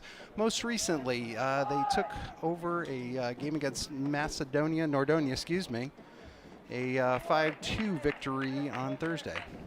I should mention, this is Chris Baldwin. I will do my best to give you the play-by-play today and give you a little color on the game as well. In full disclosure, my son, Zach Baldwin, is the starting varsity goalkeeper. I will do my best. I have coached these boys for a long, long time, and I know most of them very, very well. So we are underway here in Solon. To our Brecksville viewers, just want to warn you, I will do my very best with names, but it's not my day job, and I have been known to make mistakes. We're getting started here. Obviously, Brecksville in white, Solon in their home blues. It's a white throw.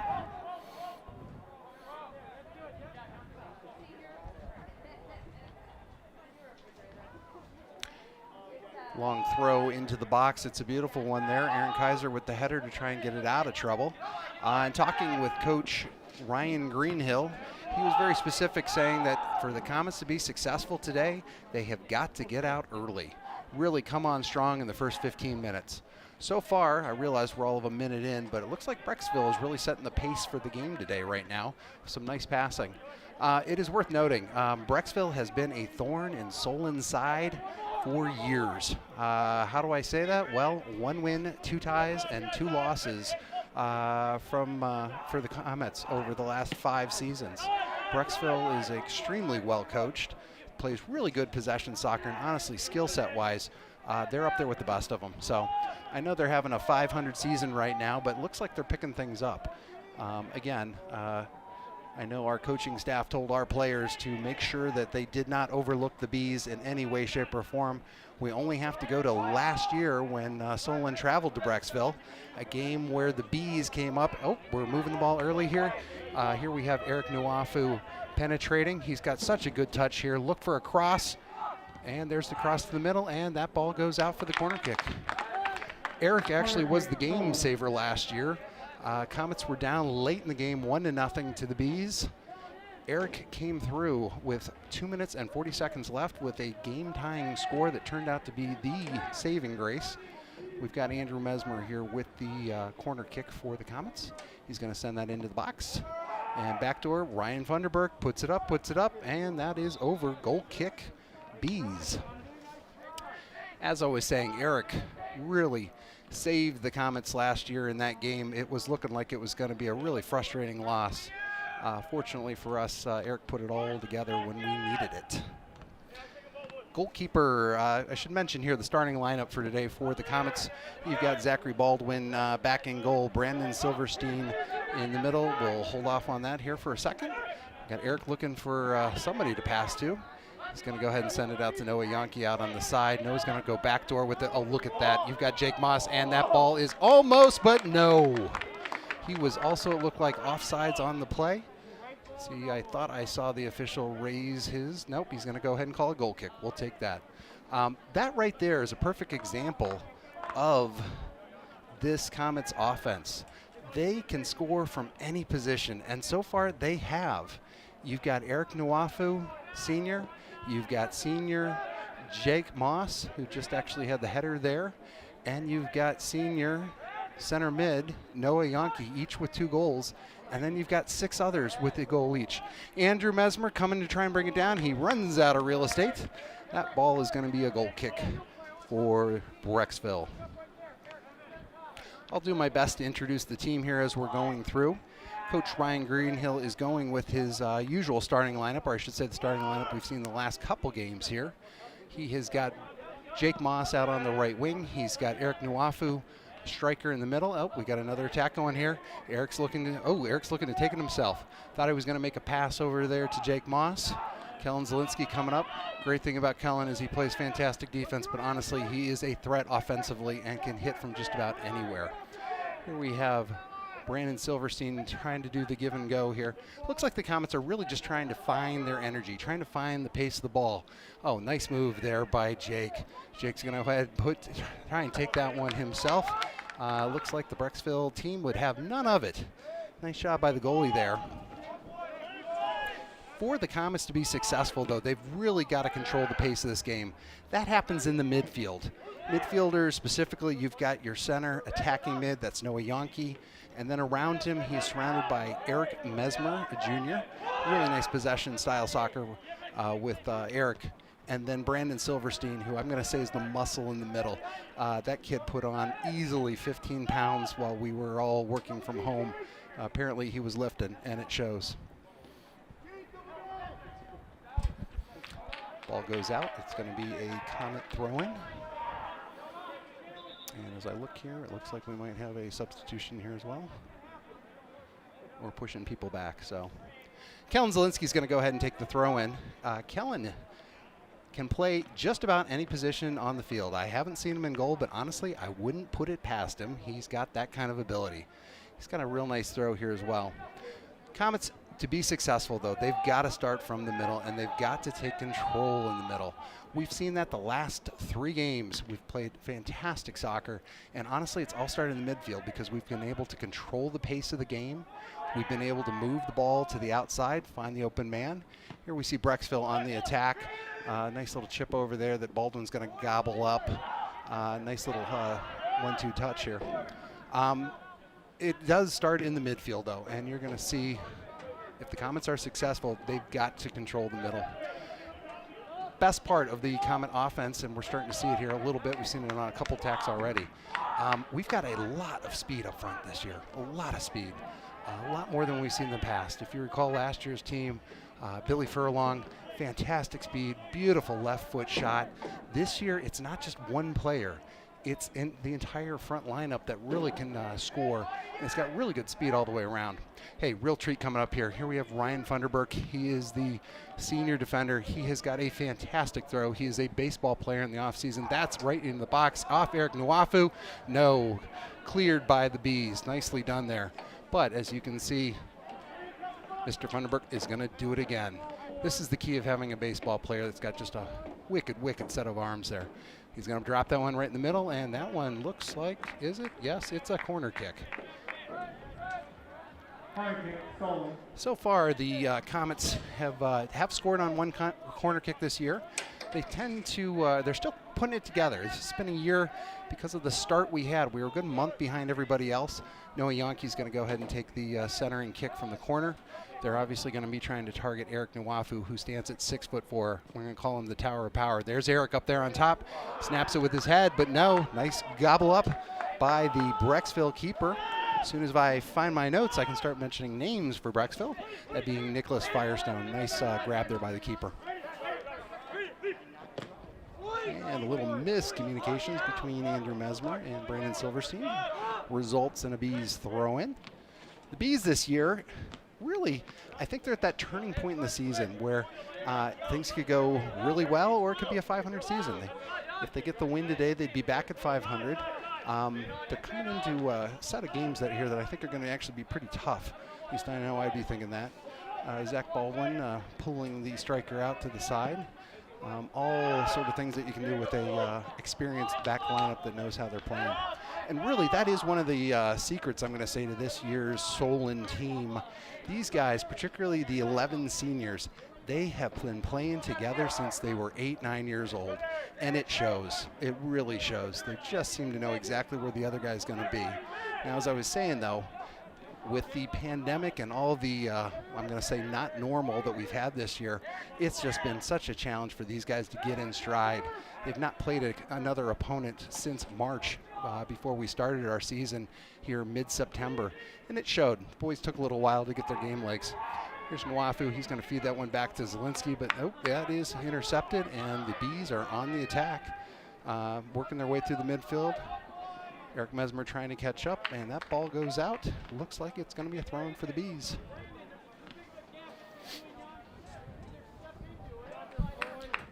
Comets defense will get set, but as I was saying, this is one of those seasons where you got a fantastic team. I think any coach would love to have 11 seniors backed up, in this case, by 9 juniors, so it's an all upper class team this year. Really good talent, really good speed, and really good size, which anybody that follows Solon soccer knows that we generally don't get a lot of good size here. Beautiful ball by Mr. Moss. He's going to try and hit Mesmer over in the corner, and Mesmer does save it. Goalie is out of box, and that ball is out. I believe it was touched. Yes, it was. It's going to be a corner kick for the Comets. And just like that, third corner of the day, and we are barely 10 minutes in. Andrew Mesmer is backing off. I think Brandon Silverstein or Noah Yankee is going to take this kick. Honestly, look for it. Nope. Bees are coming over. It looked like it was going to be a trick play. Nope, there we go. Quick feed off. Ball's going to go back across the field. Looked like it was going to go to Yankee. And that ball goes to the middle. The boys have got to make sure they get a shot when they get an opportunity like that across the top. Jake Moss is trying his best to work that ball around, see if he can find the open man or the open shot. I think he's going to, in this case, get fouled, and we will take that all day, every day. Appears to be a question between our center official and the Brecksville coach. They have stopped time to discuss this. As I was saying, the Comets this year have really been trying to get their speed, trying to get their game legs under them, to be honest with you.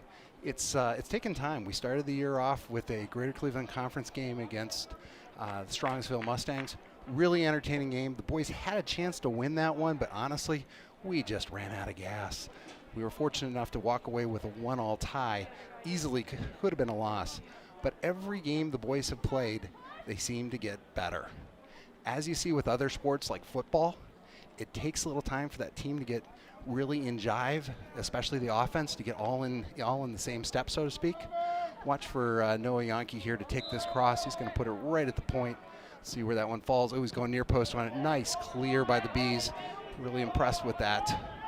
Now we'll see the counterattack, and no, right there we see Aaron Kaiser stealing the ball, and here comes Noah Yankee again.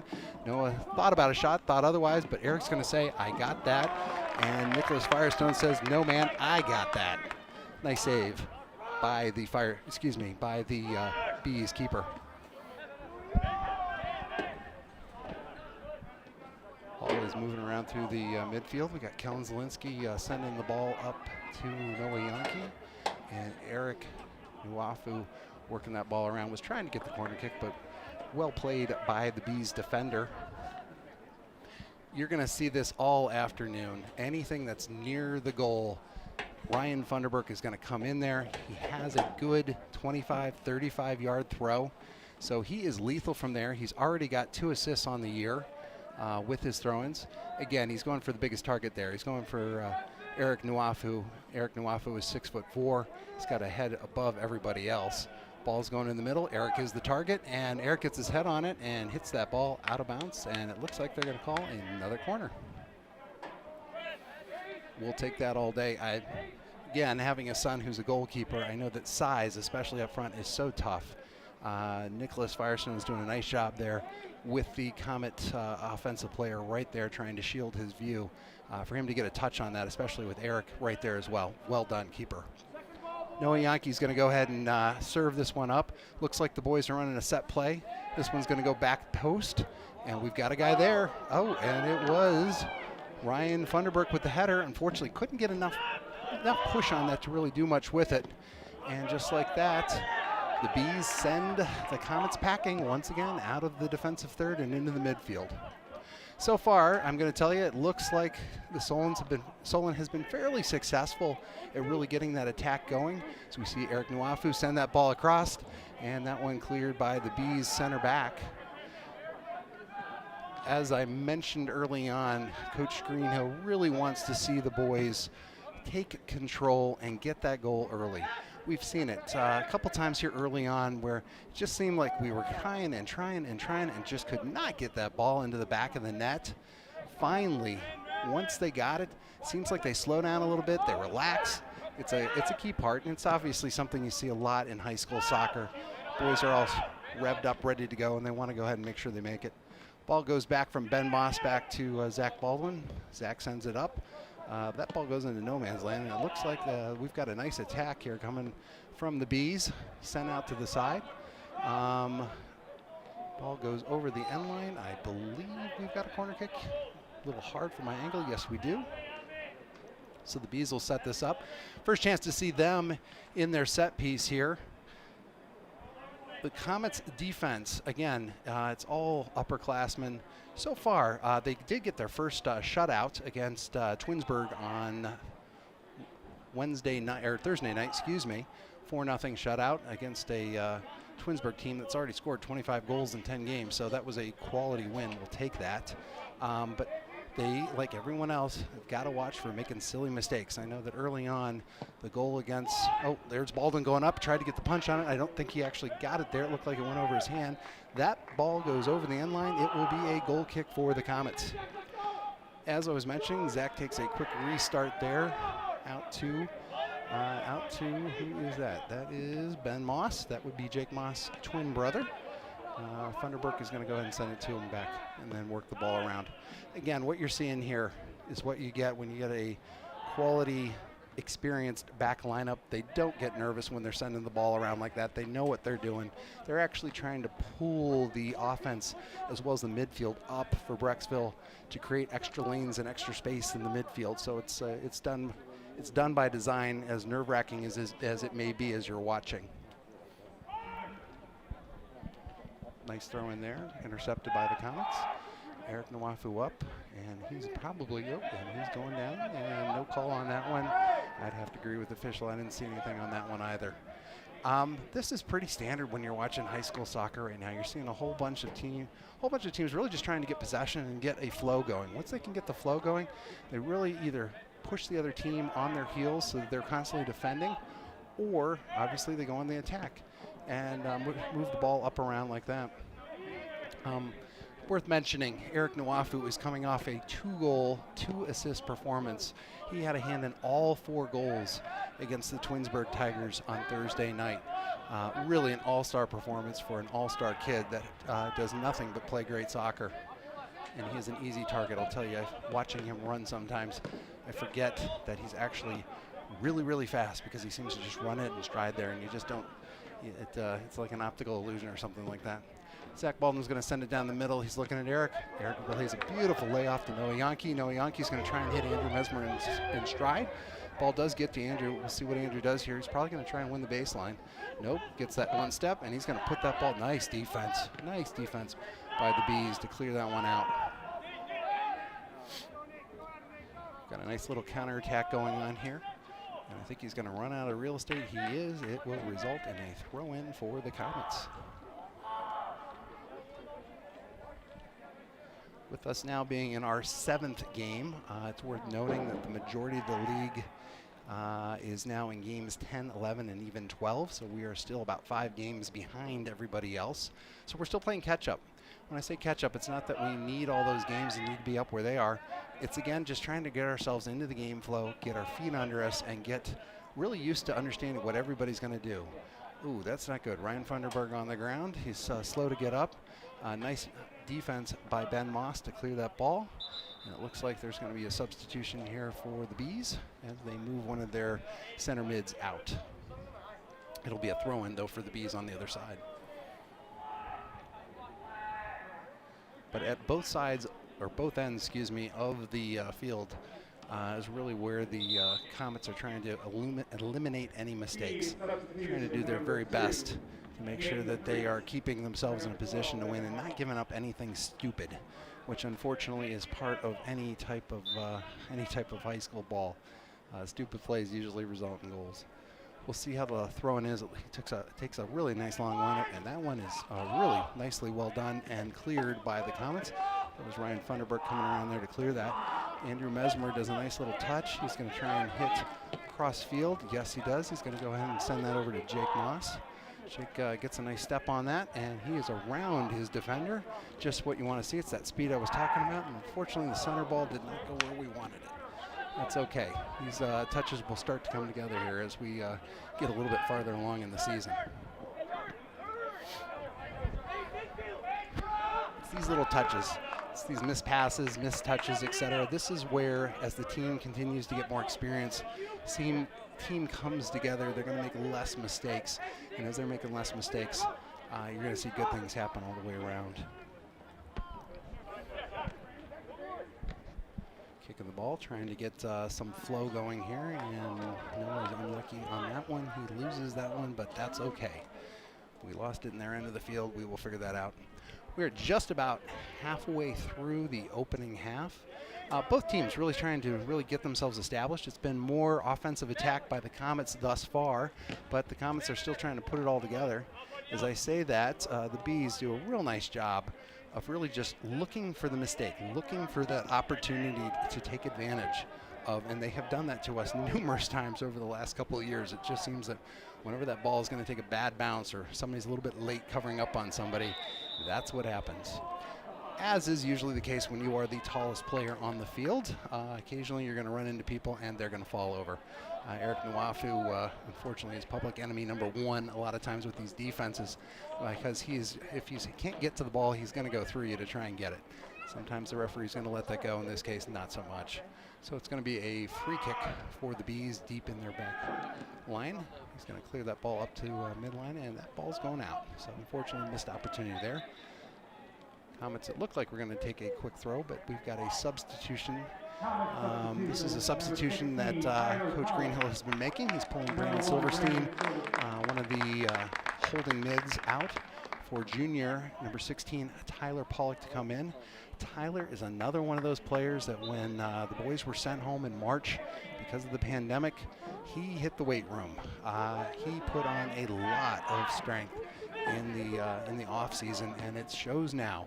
Beautiful ball to Noah Yankee, who centers the ball up to Andrew Mesmer. He's going to put a cross on. It was a beautiful cross, maybe a little bit too hard, but unfortunately nobody there.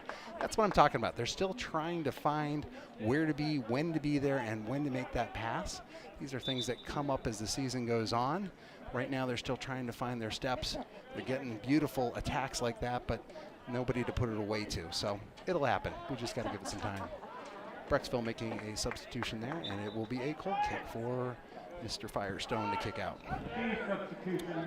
Doesn't get the best kickoff, but his midfield does a nice job of clearing that ball up. And unfortunately, we are playing just a little bit of bump ball here. Just put that ball up and see where it falls or who it bumps into. Official on the far side says play on. Jake Moss is going to try and work his way around that defender again. I think that he's got position on him this time, though. And they are both really trying to get there and get that ball. One of those physical lineups, and the Bees player is going to win. Well done. Zielinski's going to try centering it. And the Bees are trying to work the ball out of the back. Eric Mesmer sends it back. They're going to reset the offense here. Ben Moss is going to send the ball up. Mr. Nwafu haul his target out there. Tries to find his way to it, but can't do it. Noah Yankee brings the ball down, and we're still trying to figure it out. This is one of those games where, honestly, when you see play like this, you want to tell the boys, slow it down. You guys are trying to do too much. Remember, it all starts with simple passing to feet. Look for the open man. Good things will happen versus try and find or trying to create something that was never meant to be. Nice throw in there, and we're just going to go up 10 yards here at a time. Kellen Zielinski doing the work here. Shout out to Scott Zielinski, who is a good dad today. He is spending time with his daughter at an Indian Princess's camp outing this evening. I know he wouldn't miss a game otherwise, but if you're going to miss it, that's the right reason to do so.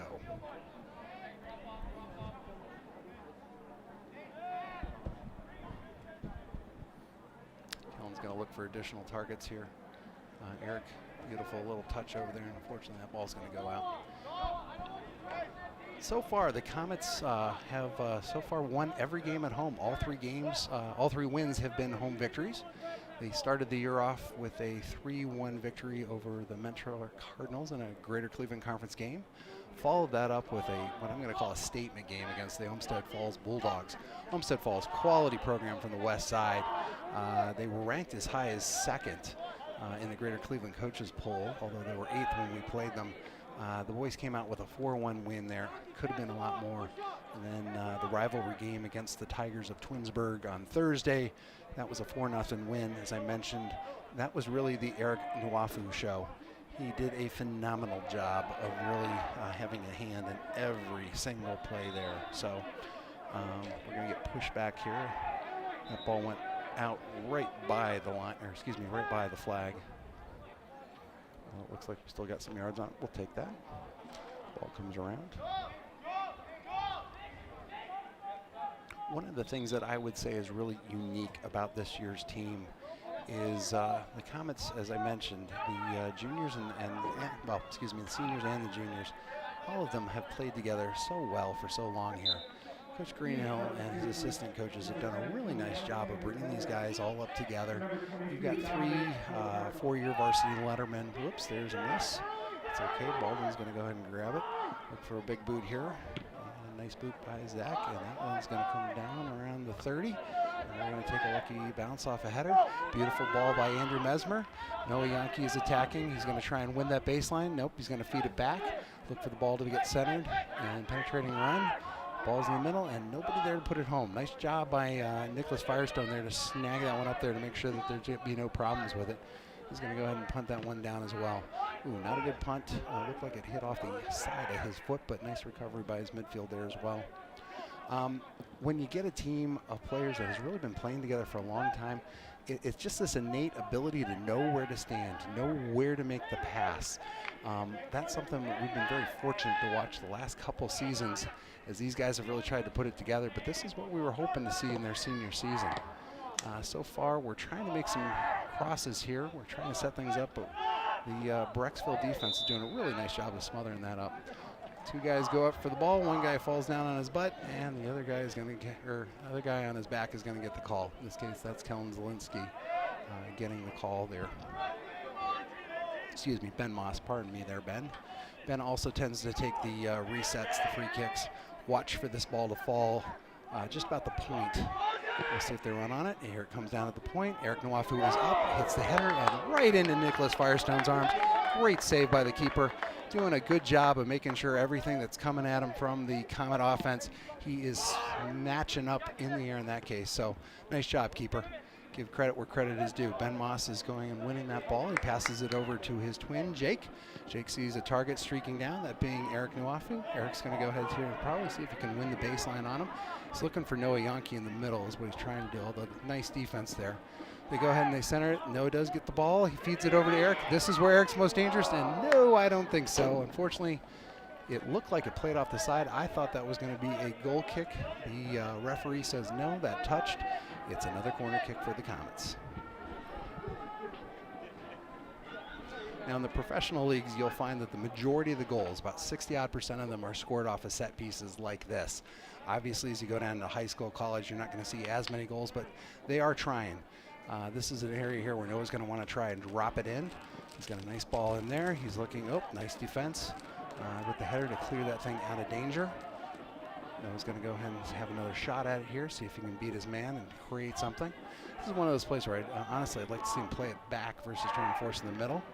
All right, there's why. I think we want to make sure that we're not just giving the ball away, but really trying to have a quality possession there all the way around. Here's a substitution for the Comets.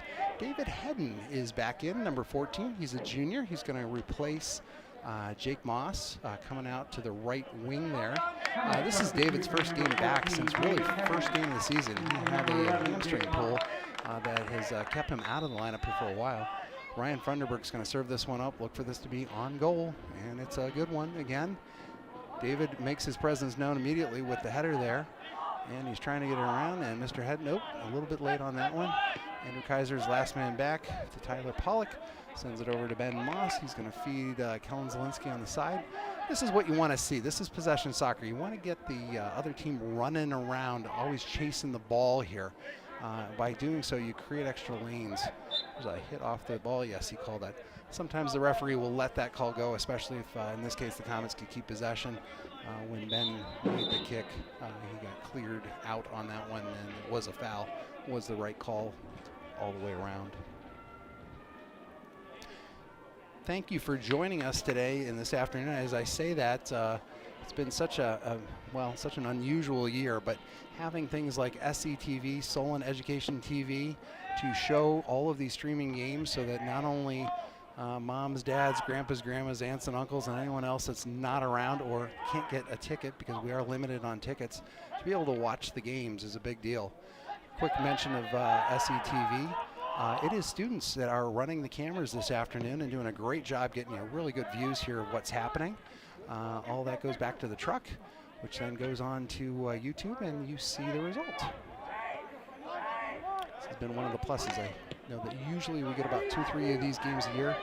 Yankee is getting the ball. Oh, he does a nice step over. He's going to have a shot on goal here, and he takes it, and just over the bar. Really nicely done. I like seeing when he gets a look like that, an opportunity to put it in. We have a substitution by the Comets. Number 21, Xander Morales, coming in to take the right back position. Kellen Zielinski's going to take a seat here and get some water. He's been making a lot of nice runs there.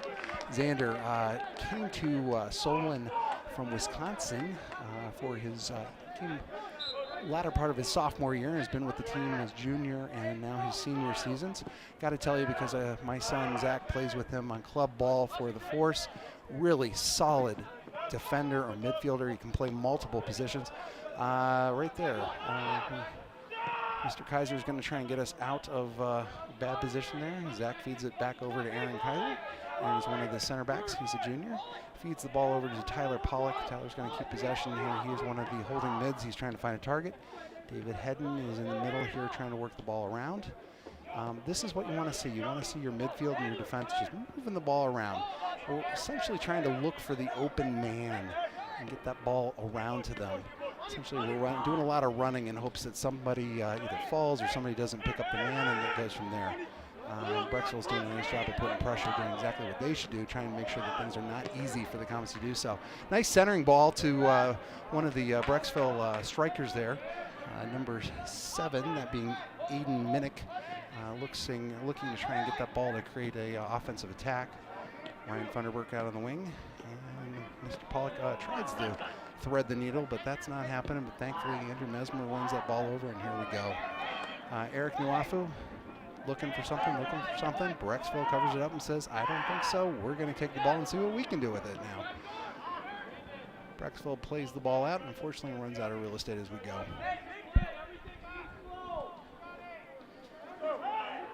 As I was mentioning, one of the good things to come of our current situation has been that SCTV has been showing all of our home games.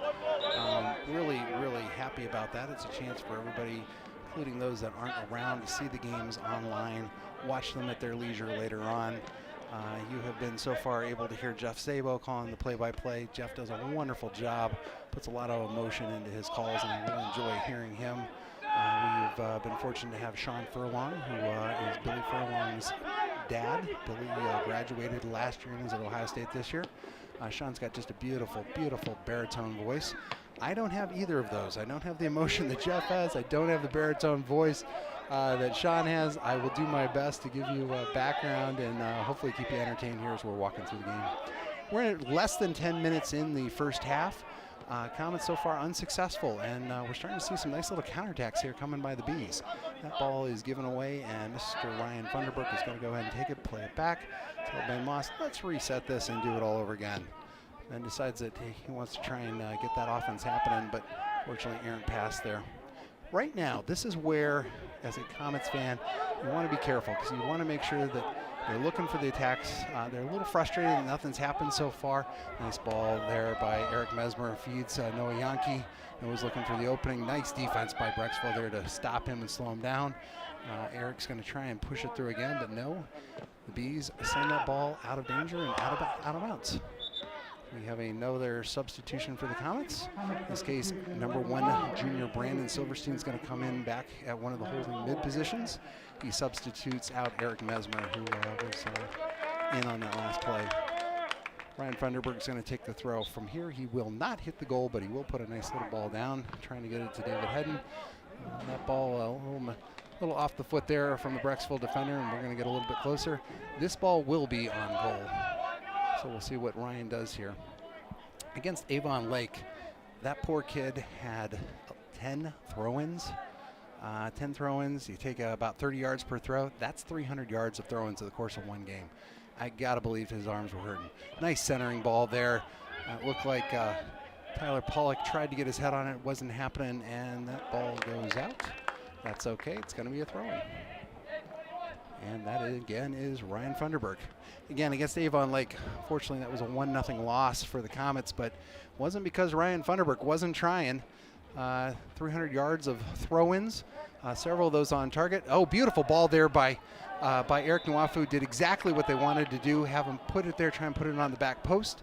Unfortunately, we tried to move in there a little bit too much by Ben Moss. Went over the back of one of the Brecksville players. That's a foul, and that'll result in a free kick for the Bees. Knowing what the Comets' game plan was today, to try and attack early, get that goal early on, seeing as now we're about, oh gosh, almost 35 minutes into a 40-minute first half, got to give credit to the Bees. Comets have had an attack going here, just have not been able to get that final touch, that one ball that's going to go ahead and put it away and get us into the back of the net. And honestly, Nicholas Firestone, the Bees goalkeeper, doing a really nice job smothering anything that's getting through. Bad ball there, and bad ball. Wow. Missed header there, missed kick there. It's going to result in a throw-in there around the top of the penalty box there from the side. This has got to be an opportunity for the Bees. And it was a coach, you never want to give up a goal in the final 5 minutes. I know we're just shy of the 5 minutes, but I've got to believe that's what Coach Greenhill's thinking here, especially knowing there's going to be a long throw coming.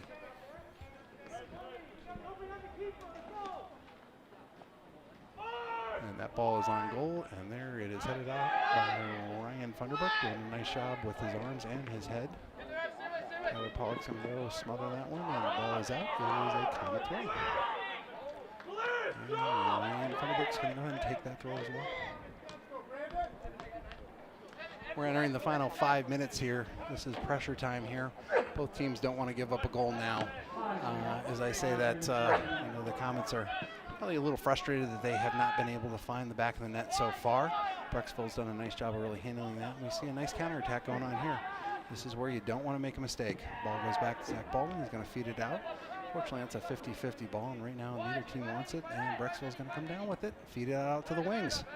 Seeing some nice soccer here by the Bees. They're trying to set up some angles. They're trying to win the sides here so they can put that ball into the middle. Ryan Funderburk, and I don't know how that ball stayed in, and I'm not sure if it's going to be a kick or a throw. Our official's going to go ahead and call a throw on this. Honestly, I think that could have gone either way. Could have been a kick or a throw. Taking the throw here is sophomore Nate Uzuri, and Nate has got a heck of a throw. We've got our Ryan Funderburk, our secret weapon, and apparently Nate is the Bees' secret weapon as well. He's a sophomore, he's 5'10", and clearly has cannons for arms here in addition to the foot. There's his throw. That's beauty. That's going to be right on goal. Zach Baldwin goes up for it, brings it down, and he's looking for the quick restart here to try and get it up to the forwards. I think he hit it off the side of his kick. And what are we calling? It looks as though they're going to say that Zach stepped out of the box on his kick, and that's a handball. He's going to plead his case to the official and say that you were holding the ball. Honestly, and I'm going to sound a little bit like a homer here, I know, but I know that Zach times these things. He takes his steps down. Rarely does a keeper actually stand out. Yes, on their follow-through, they will step out of the box, but generally speaking, that ball is out of their hands at that point. Regardless, you want to make sure that it's not so close that the official has to make a call there. Obviously, he thinks that it was the right decision to make, and this is a dangerous free kick for the Bees. Be our first chance to see their free kick and their set piece action here. Comets are in a wall 10 yards away. I can't see who is taking the kick. Forgive me for that, Bees fans. You know who this is. I don't. But that is a lethal place on the field here. You can go left or right. It all depends on where that wall is. The officials went to go have a quick discussion here with Coach Greenhill on the call. We're going to go ahead and get this lined up. The clock is stopped at 2:57, so we are in that final 5 minutes before halftime. Here's the kick. We'll see if it's a fake, and there's the shot, and that is up and over. Wall serves its purpose. Make sure that there is no free shot on goal, and that ball goes up and over. Actually, well played by the Bees. They had an opportunity. They did exactly what they wanted to do with it. Aaron Kaiser's going to work that ball out of the back to Tyler Pollock. Tyler lets the Bees defense swarm. And in this case, Ben Moss goes ahead and plays it up there. We're trying to hit either David Hedden or Andrew Mesmer. Ryan Funderburk's going to go ahead and take the throw here and see if we can get some offense going here before halftime. We're just about 2 minutes left to go here. And it looks like it's another throw-in. Right now, I would tell you that it still looks to me like the Comets are trying to figure out flow. They're trying to get the pace that they're really looking to do here. As I look around, I see the Solon Marching Band is going to be entertaining here at halftime. Funderburk with the long throw. He hits Eric Nwafu back post.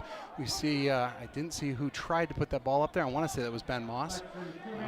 Ball goes out, and it's Noah Yankees on the other side. From there, it's going to be a Ryan Funderburk throw-in.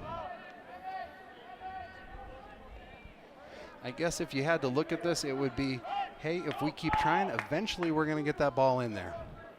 I've not been keeping stats here to see how many throw-ins Ryan Funderburk has had in the defensive third here of the Bees, but ball comes across. Goalie gets a hand on it, try and push that one out.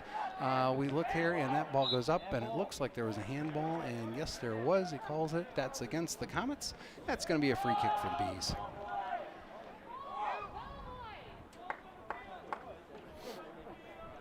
We are just over a minute left in the first half. Really not a lot of stoppage here as far as goals. There haven't been any. It's been a pretty continuous game here. Both teams really just trying to, I think, find their flow. So far, I'd have to say the Comets have had most of the attacks. But as we're looking at it here, nice counterattack. Number 3 makes a nice centering cross.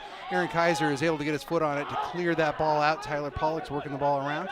Looks as though the Bees defense is, or midfield is going to take that ball and work it around again. Comets are trying to, in this case, pack it in. When you are on defense, you want to make sure you don't give up lanes, so you want to make it as difficult as possible for them to work the ball in. As soon as you get the ball, you want to spread, try and provide as many openings as possible so that you can move that ball up faster. All right, kick the ball around, head the ball around, see who can come down and get the possession there. Looks as though it's going to be the Bees. Nice step over there by the Bee defender. I like that. And Xander Morales puts the ball over. We're into the final 10 seconds. And we are going to end this half as we started it, with the Bees and the Comets tied at 0 as we break for halftime. Entertaining first half. I'll be around to cover it here as we start the second half. I'm going to go ahead and give the mic over here. Looks as though we have the Solon marching band, which is over 300 strong. Unfortunately, because of social distancing, they aren't able to get all 300 on the field at any given time. So we're going to have a smaller version of that, but always good to see them out.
Ladies and gentlemen, parents and guardians, welcome to this very special event, your Solon High School Marching Band performing at the boys' soccer game. Under normal circumstances, whatever that means nowadays, the band would be doing a show complete with marching, dancing, and playing.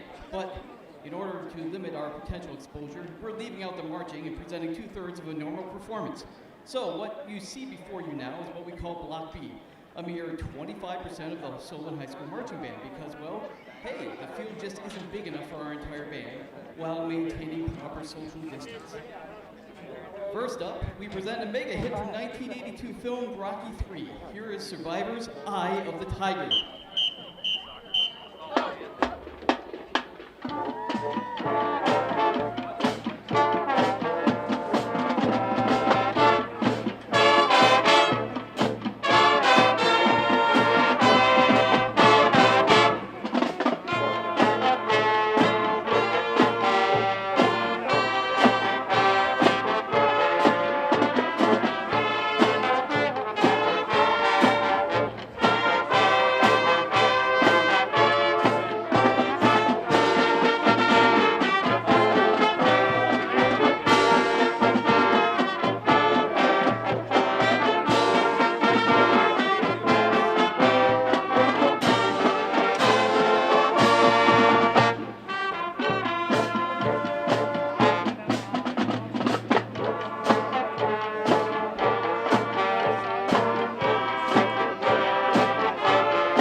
we honor the memory of the most famous of them all, in sync.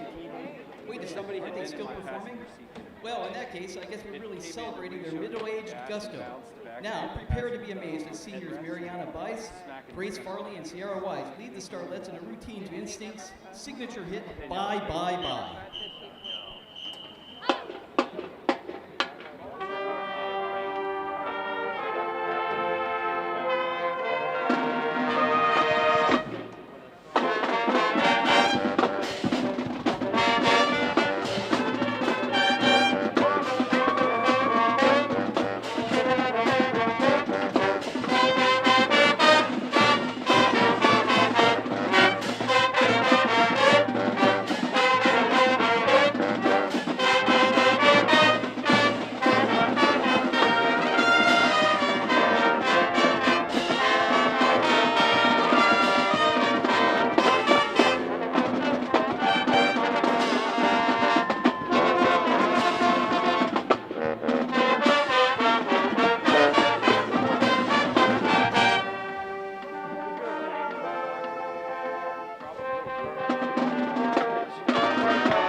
Now, watch the whole band, I mean a quarter of the band, boogie down and party. Enjoy this year's band dance to the 2013 club tune by DJ Martin Garrix. Here is Animals.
Ladies and gentlemen, this year our season depends on the quality for everyone to follow.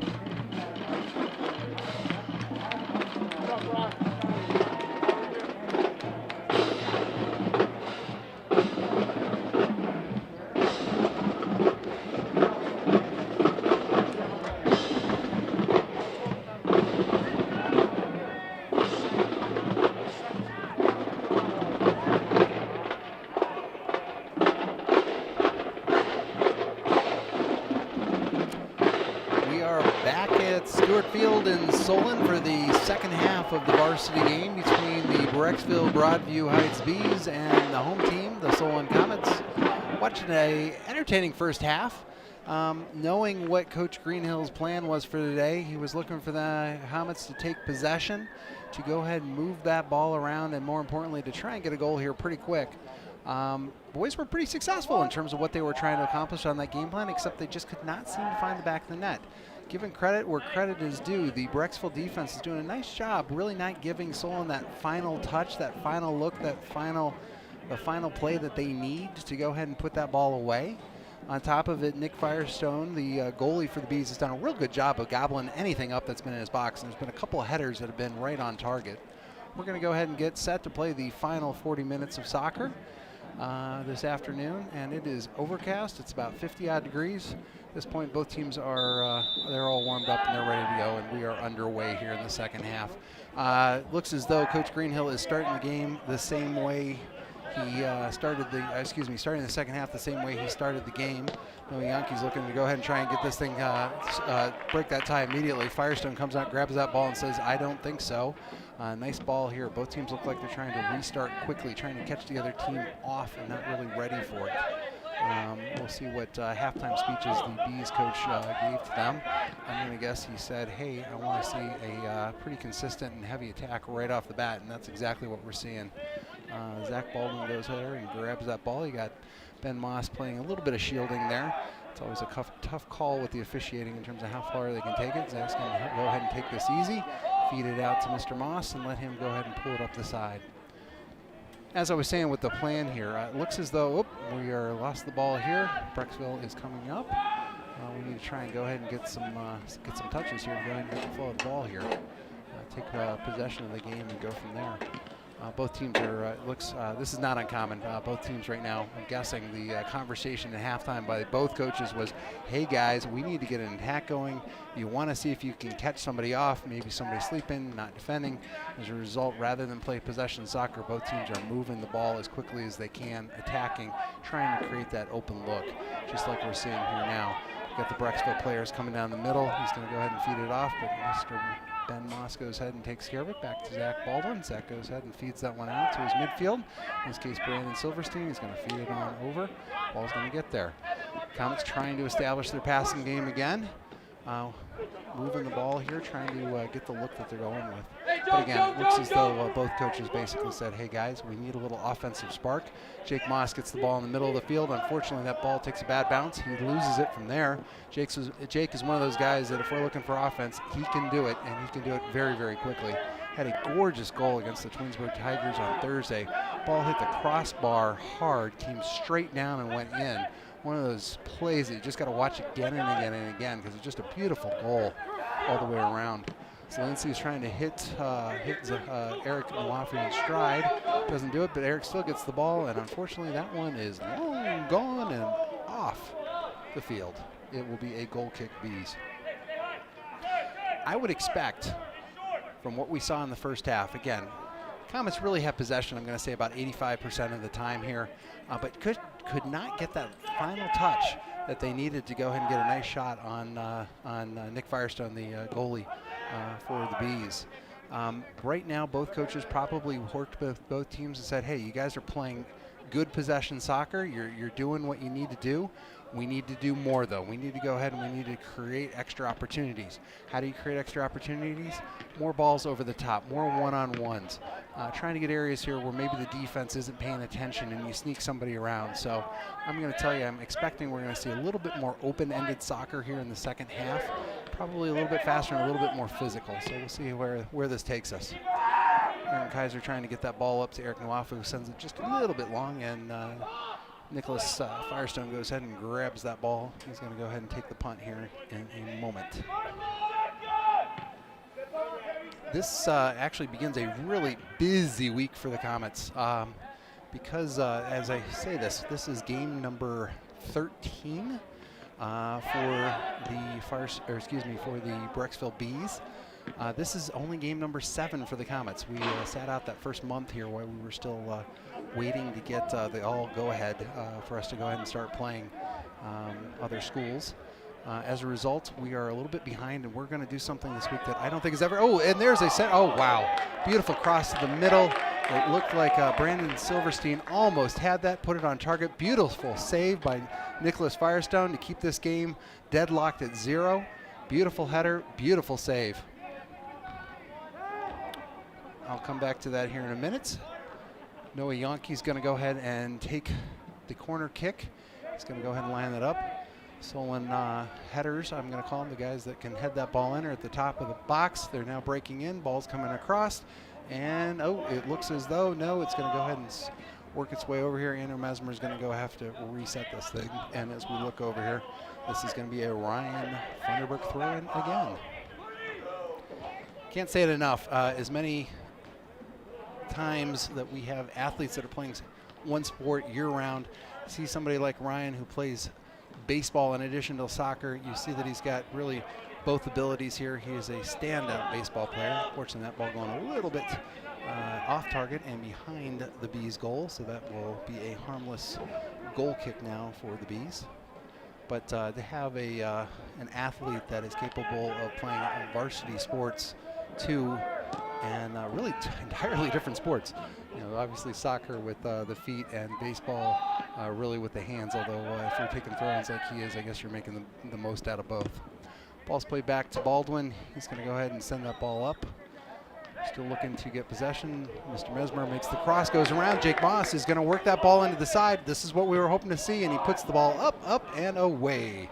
Would have been great if we were playing football. Unfortunately, not so good for soccer. It will be a goal kick for the Bees.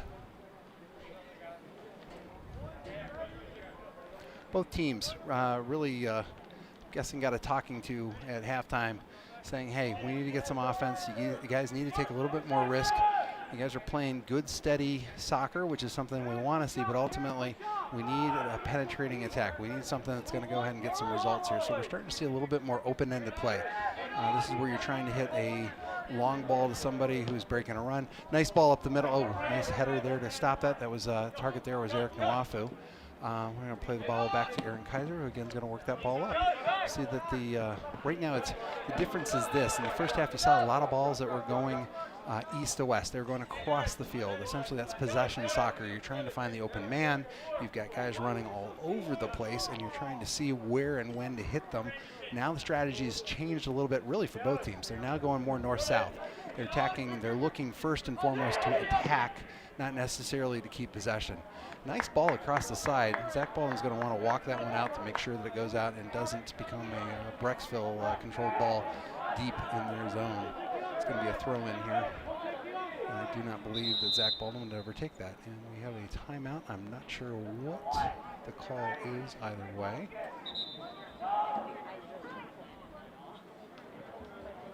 I'm lost. I don't know if there was a offsides call. I don't see his hand out. I'm not sure exactly what the call was there, but Zach Baldwin's going to go ahead and put the ball up. Puts a beautiful ball across the top. Nice header by the Brecksville player to push that ball out. This is going to be a throw in. And I don't need to tell you who's going to go ahead and take this one. Ryan Funderburk, the senior defender and baseball player, is lining up to put this ball in. He's already got one assist on the year. Wanted to give him credit for another one, but that actually was an Eric Nwafu assist there as well. Jake Moss gets lane, takes shot. Beautiful save by Nick Firestone. Wow, wow, wow. Comets did exactly what they wanted. They got an open look from the middle of the penalty box there. Jake wound up and took that shot, launched a bullet, and Nicholas Firestone, beautiful job defending that goal and putting that ball over the top. Nice shot, beautiful stop by the keeper. We're going to go ahead and see a Comet corner kick here. Ball's coming in from Andrew Mesmer. He centers it up. Beautiful ball, high and arching. And that falls right in front of Mr. Funderburg. And that ball's up, around, and out. And no, it's, wow. This is called creating opportunities, doing everything you're trying, but unfortunately that ball's not going in. I hate to bring this up because it's unfortunately where my head is going. This looks exactly like last year's game, except at this point, Brecksville had taken the lead with 18 minutes in the first half, and it was the Comets constantly trying and just could not seem to put that ball home. Here we have it's a sneak play here. Noah Yankee centers the ball. It's a one-touch in, and goal, Comets!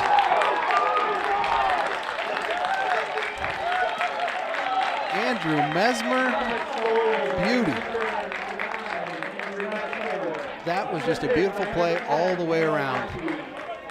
Essentially, the Comets were running a trick play, if you will. You had Noah Yankee who came over to take some direction from the bench, was unmarked. Andrew Mesmer played the ball over to him. You had Noah Yankee go ahead and feed that ball in. I missed who had the shot across, but then Andrew Mesmer was right there to clean it up. Boom, boom, boom. Goal, thank you very much. 1-0 Comets with 31 minutes left in the game. Got to feel good about that one. And as I say that, Brecksville did everything right in terms of defending that. This is what I was just saying, where the coaches are trying to pull things out here to try and create that extra little look, that extra opportunity. Kellen Zielinski passes it back to Baldwin, who's going to go ahead and just put that ball up into the midfield here for a 50-50. We'll see if Brecksville can pull that down. Doesn't look like it. Kellen's going to go ahead and take the throw there. I want to take a minute just to give a shout out. One of the things, obviously, when you get to announce a game like this is you get to say, hey family, hey friends, look what I'm doing today. So please listen in and make fun of me later on, not while I'm doing this, but I just want to say hello to my mom down in Kent, and hello to my mother-in-law, Shelly, and her friend Bruce in Buffalo, New York. I know they are tuning into the game today. And Zach's got to come off his line. Unfortunately, that goal is wide open. And that, oh, wow, that's not what we want to see. Zach coming out like that and getting stuck in no man's land. Ben Moss with the save. That ball could have been really ugly. As I say that, let's give credit where credit is due. Zach owes Ben an ice cream sundae for that one, because that saved him on that play. Zach had to come off his line to go ahead and defend that. Did a nice job, but unfortunately an errant pass right to the Brecksville player. Open goal. Ben Moss did exactly what he was supposed to do as the center back. Go ahead and take control and protect and make sure that this game wasn't tied up. I will tell you, as a fan, as we've seen here in the last 5 minutes, both teams with the Solon goal and now with the Brecksville team coming here with a really nice attack there. They're both starting to really open this game up. They're looking for opportunities. They're not playing as secure or as protective as they would. They're really trying to get the ball out and go from there. Andrew Mesmer tries to move in on that ball and unfortunately takes out the Brecksville defender late. Good call by the official saying that's a foul, Brecksville ball.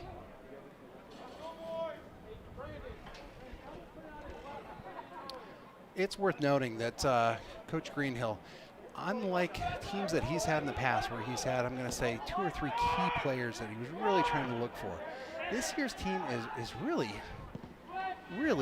good. And when I say that, and I realize that doesn't say much, and I say, oh yeah, they're really good. Well, guess what? Your son's out there, so of course you're going to say that. No, it's the fact that they've got extremely good talent from top to bottom on this lineup. It's what you want to see. He's got multiple players that can play multiple positions, so he's not handcuffed in terms of where he puts players and when he plays them. Really, you've got a fantastic starting lineup, and every time someone comes off that bench, they're not giving up anything. If anything, it's just adding an extra dimension. We're going to go ahead and see another long throw by sophomore Nate Usry from the Bees.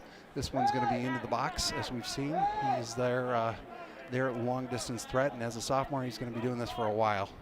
Nice throw, puts that across. Zach Baldwin goes up for it, has to make the save. Well done, Zach. Doing what he's supposed to do. Quick feed out, he hits Jake Moss. Jake unfortunately played that ball off the side of his foot. I know he was trying to hit Andrew Mesmer here in stride, so he does it with his hand on the throw-in. Andrew Mesmer is trying to penetrate. Nice defense by the Brecksville defender, that being number 11, Mark Skalski, doing a nice job there. This is going to set up another long throw by Ryan Funderburg. Excuse me, I spoke too soon. This is a corner kick, and this will be Noah Yankee, It looks as though Brandon Silverstein's trying to give him the easy little option ball there, although they're going to back away from that and say, no, we'll go ahead and put that one on. Ball comes across the top, and look at that. Goalkeeper Firestone does what he's supposed to do. Grabs that ball out of the air, goes ahead and plays a quick distribution. All of the Comet defenders are up. The number 6, Nate Usuri, was offsides there but didn't get the ball, so no issue there. It's a Brecksville throw-in.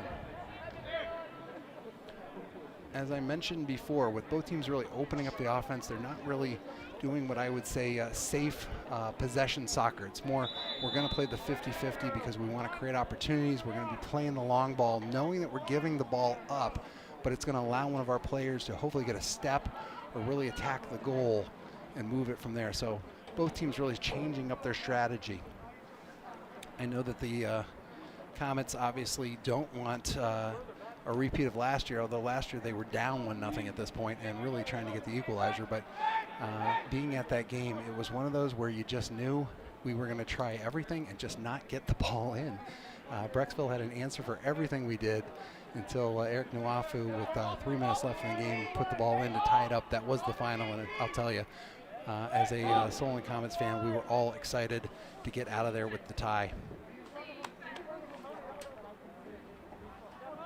Solon and Brecksville always play good games like this. Again, 2 high-quality teams, real good skill sets on both sides of the ball. Always fun to watch them play. Here's the ball coming in.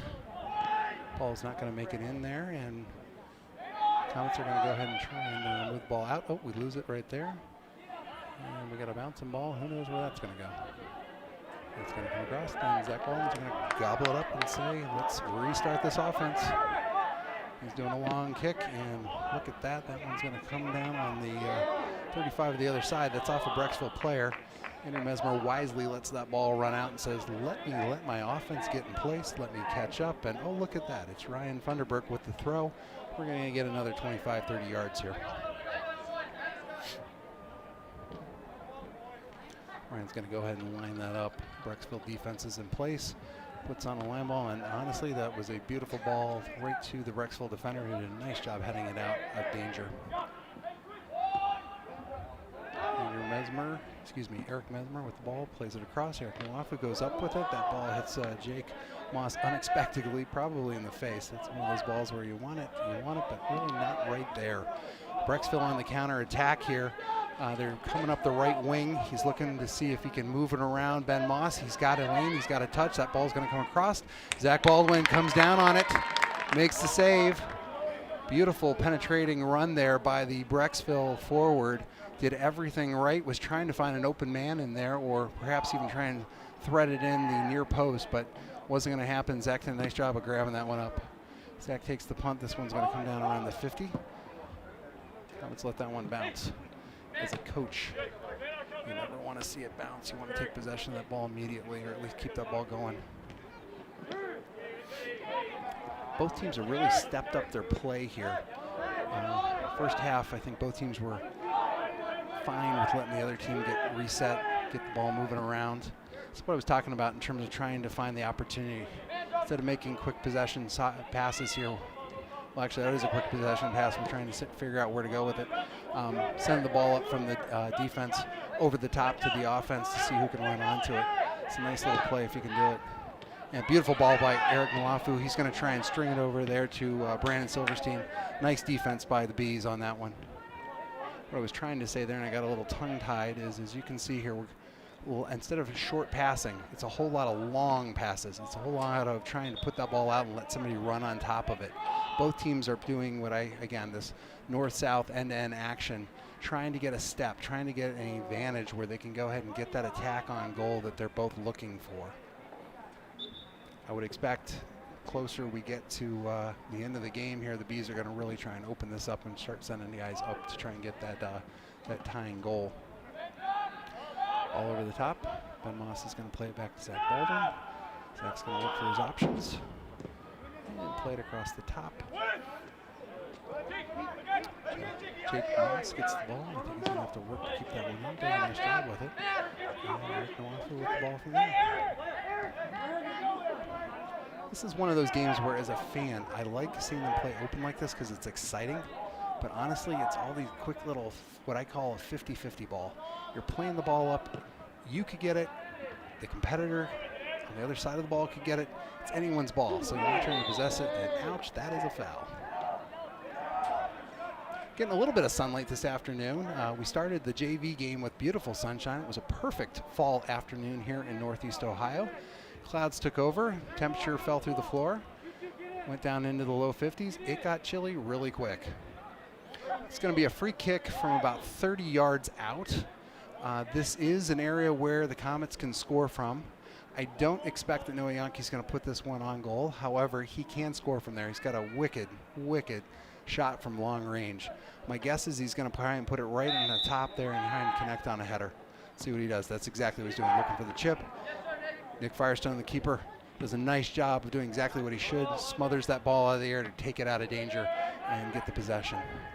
And quick restart, trying to get something happening at the other end. Noah plays it back to Zach. And the ball goes out. Colin Zielinski, who's looking for his options here. He's going to go ahead and hit Jake Moss, who comes around, feeds the ball back to Brandon Silverstein. Brandon sees a ball up. He's going to try and thread the needle. Does a nice job. It's Noah working the ball around there, and ouch. Always hate it when the ball is right where you're stepping and you fall down on it, but that's okay. Brecksville throwing. Looks as though Coach Greenhill is going to try and mix things up here a little bit. He's got some really good offensive weapons this year, both starting and coming off the bench. We've obviously been talking about Eric Nwafu. We've been talking about Jake Moss and Noah Yankee. I see already here, looks as though he's going to be putting in number 8, Nick Satari. Nick has got a fantastic shot. One of those shots that you see him coming up and watch that leg go back, and that's the last thing you've seen because he is just knocking it as hard as he possibly can. So a little bit of a change up here. Coach Greenhill has Andrew Mesmer, one of our co-captains, coming out, taking some direction. He's got Nick Satari taking the spot on the right side, and Jake Moss now moving to the left side where Andrew Mesmer was. You do this as a coach because oftentimes your defender is getting used to playing that guy. You start to get used to those moves or those steps or that speed. And by switching it up like that, it's a new player there. Defender has to switch things up. Sometimes you get an advantage. Right there's why we like Nick. Nick seems to be able to work his way through traffic so well and so easily. And like I said, he's got that rocket shot. All he needs is a look, and that ball is on its way. Kellen and center back Aaron Kaiser working the ball around. Eric Nwafu gets the ball. He's looking for that step. If he can get in there, we'll see what happens. And Noah Yankee plays that one in, and goalkeeper Firestone says, "That's mine. I got it. Now let's send it down and see what you guys got." Nice punt on that one. Silverstein's under it. Yankee plays it up and around.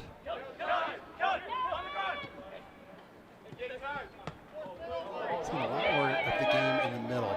Eric Nwafu has a step. He's going to go ahead and take this ball in. He really has nobody to feed it to, so he feeds it to himself, plays it to the back post.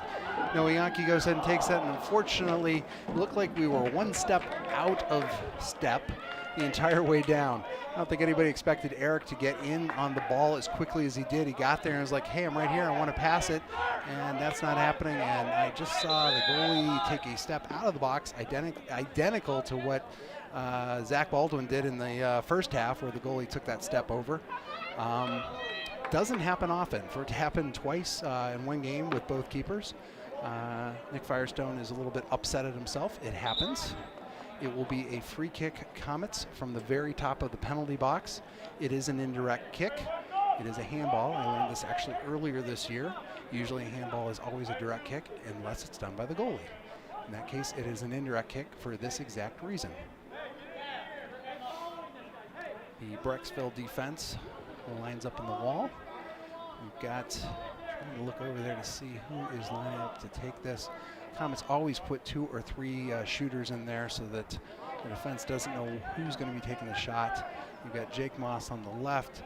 You've got Noah Yankee in the middle. You've got Eric Nwafu on the right. Yankee's going to take this, and he puts the ball over and goal, Comets. And just like that, it's 2-0. Right there is what makes Noah Yankee so tough. He saw an angle, saw the corner. I couldn't see, obviously, the angle here that the keeper had lined up, that Firestone lined up there with his wall, but he put that ball right to the left of the wall and obviously put it right in the corner.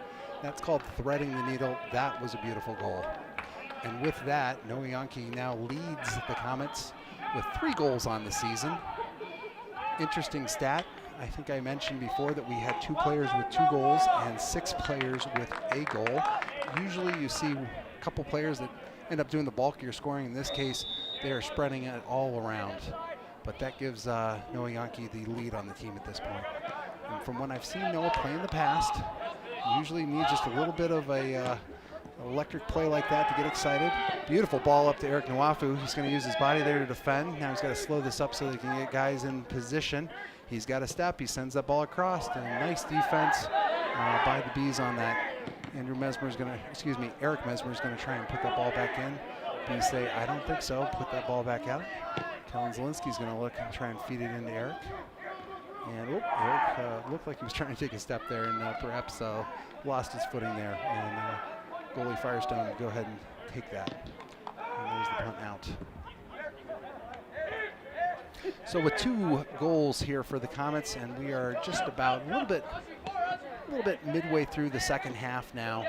That's a security goal right there. I know as a player, go down by a goal, you're feeling like, hey, we got some things coming. We're starting to get a nice attack. It's just a goal. We can go ahead and we can catch up. When you get that second goal, it's just like getting hit in the stomach. It just, the air just goes right out of your lungs. You're just like, ugh, we did everything right, and they still got a goal. So it'll be interesting to see how the Bees come back here. And that is a foul in the middle there by Brandon Silverstein. This will be a free kick for the Bees, about 40 yards out. And just like the Comets, they, I'm sure, can put this ball on goal. But when you give up that second goal, especially in a game like this that's been very much back and forth, it just sucks the life out of you. So it will be important for the Bees to put up a pretty good counterattack now and try and get at least on the board and get this, get themselves a point here to get this a 1-goal game. Same for the Comets here. Obviously, they've got to watch. Nice ball coming across. Oh, that was, I got to tell you, that was exactly what you want to do on a free kick like that. That was coming across Eric Nwafu, who I'd usually like to say, hey, want to see that header, want to see you pop that in on the offensive side. In this case, defensive header to put it out of play because that ball was coming across. Several Bees forwards were right there, would have intercepted it. Number 14 for the Bees, Mike Bigelow, is going to go ahead and take the corner kick. As you look in here, you see Zach Baldwin trying to get position. You've got the defenders here for, the offensive players here for the Bees lining up to try and shield them. That ball's right over the top. Zach gets a punch on that ball, pushes it out to Noe Yankee. Right there's what you want to see from your keeper. Get that ball out of danger. Don't have to necessarily save it, but move it around.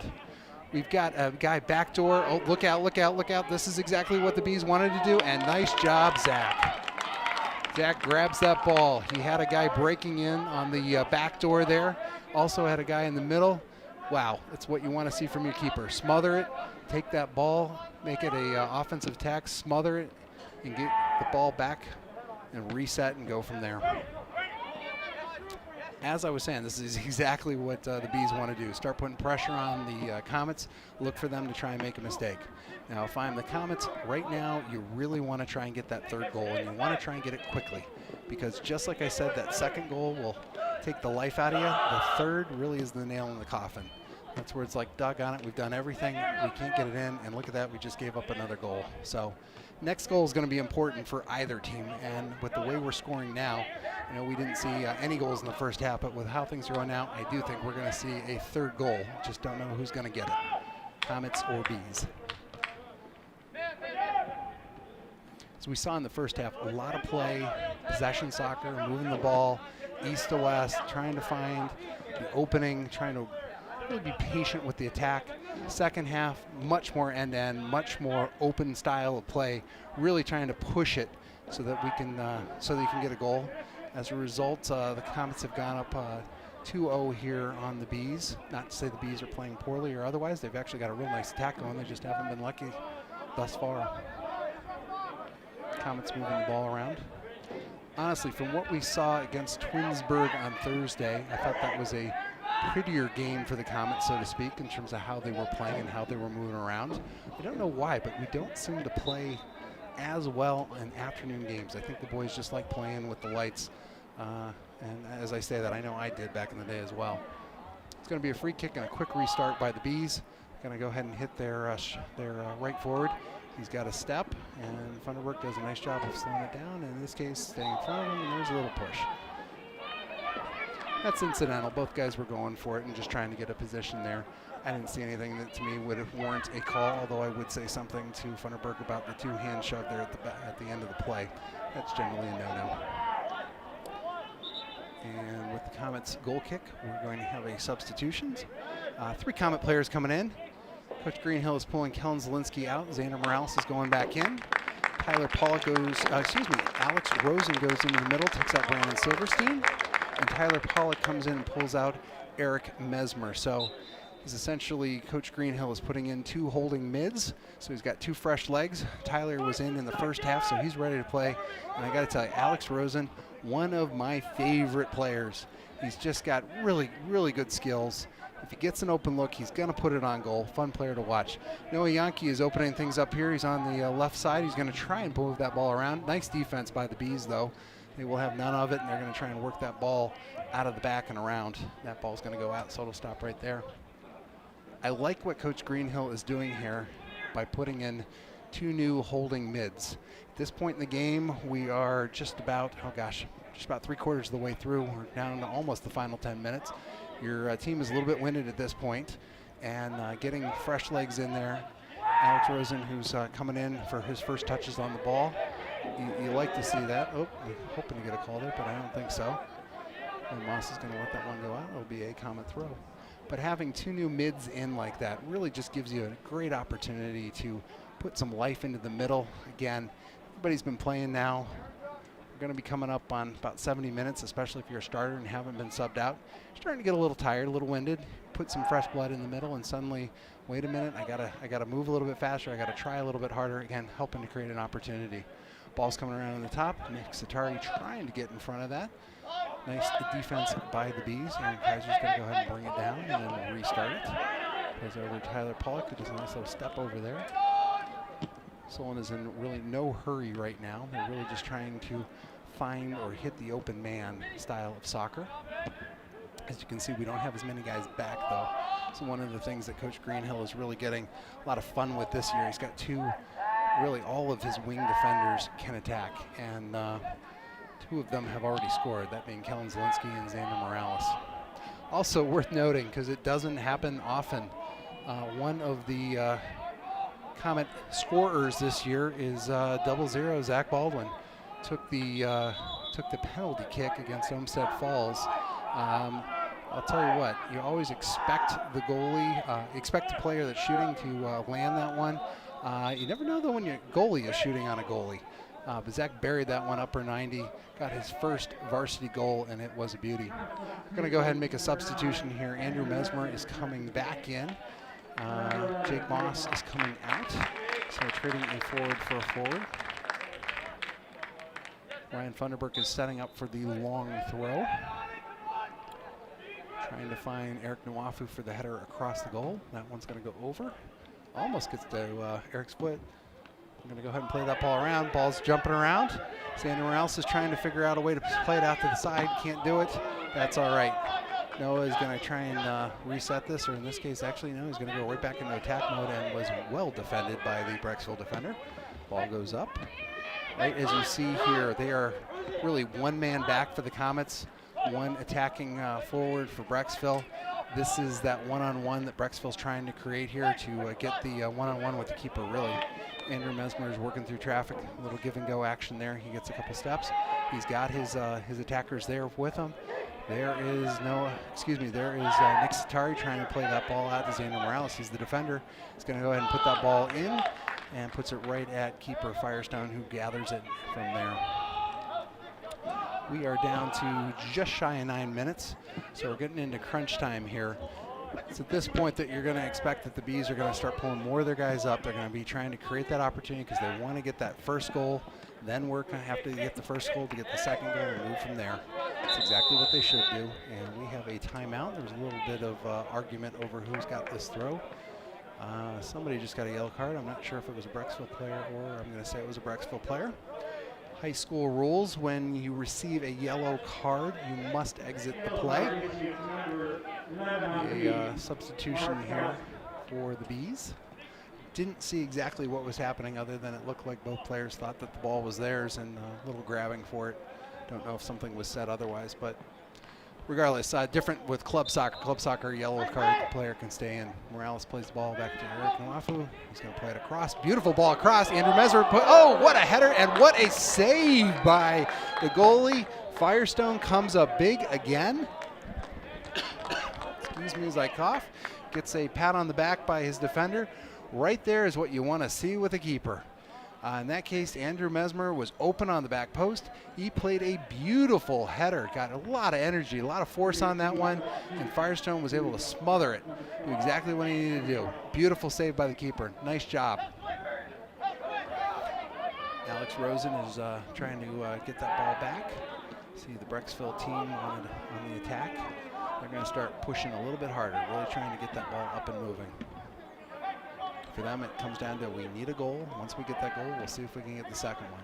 At this point, and obviously, well, pretty obvious to say if the Comets can get that third goal, that should be all they need. I think at that point, both teams will just play this thing out. But we'll see what happens here. Everyone else with the ball is going to go ahead and play it up. Nwafu uses his big legs to go ahead and get control of that. And unfortunately, he is surrounded by 3 Brecksville defenders, so he is not going to get through that. Hope you're enjoying the game today. As I mentioned before, usually SCTV is able to show about 3 maybe 4 home games a year because of everything going on and because of the limits on tickets. All home games are being shown. And I'm really pleased that they decided rather than charging for this, which other schools have been doing, which they are entitled to do, that's fine. I was really pleased to see them decide, no, we're going to go ahead and keep this free, keep this on YouTube so that anybody can watch it. And I know that we've had a lot of competitor schools that have been coming into town have been watching it as well and taking advantage of that. Again, my apologies to our Brecksville fans watching the game. It's hard enough for me to get my players right, let alone all of yours. Trying to do as best I can here, but as I say that, if you don't like the commentary, turn off the audio and just watch the visuals. The Solon students that are working the cameras today are doing a real nice job. Tyler Pollock plays the ball back to Aaron Kaiser. He's going to try and figure out what he wants to do with that. Nice little pass. Sandy Morales, again, love how he plays. He's just a really, really good hard-nosed defender or defending midfielder. Does a nice job, just real good skill set. He's going to go ahead and play that ball back. Tyler Pollock's going to run through it. Nice little fake. He's looking for the open man. We've been doing everything on the right side. I'd like to see the Comets switch the field and get the ball on the left and see if we've got better luck over there. Andrew Mesmer makes a nice run in the middle. He's got several targets on the left side. He says, no, I'm going to take that myself. Probably should have looked to his targets there on the right. Firestone grabs that ball. That was going across the middle. That was not going to score. One in the middle. Those kicks, those punts that go as high as Firestone just kicked there. God, I remember when I played. Those are the balls that you're looking, you're underneath it, you know you're in possession, or you're in position to do the header, but you sit there thinking, oh God, that's going to come down, and if I hit it wrong, that is going to hurt. As I say that, I played soccer back in the late 80s for Kent Roosevelt, and when I look at the talent and the skills that we see on the field right now, wow, they are just so much better than I and my friends ever were. It's fun to watch on both sides here with Brecksville and with Solon. Just the skill set of soccer in terms of, when I say skill set, the headers, the passes, really the soccer IQ that you're seeing out there. It's great to see, and part of that is because they do play year-round. Many of these boys are playing soccer really 10, 11 months out of the year. All that play does result in really good skills.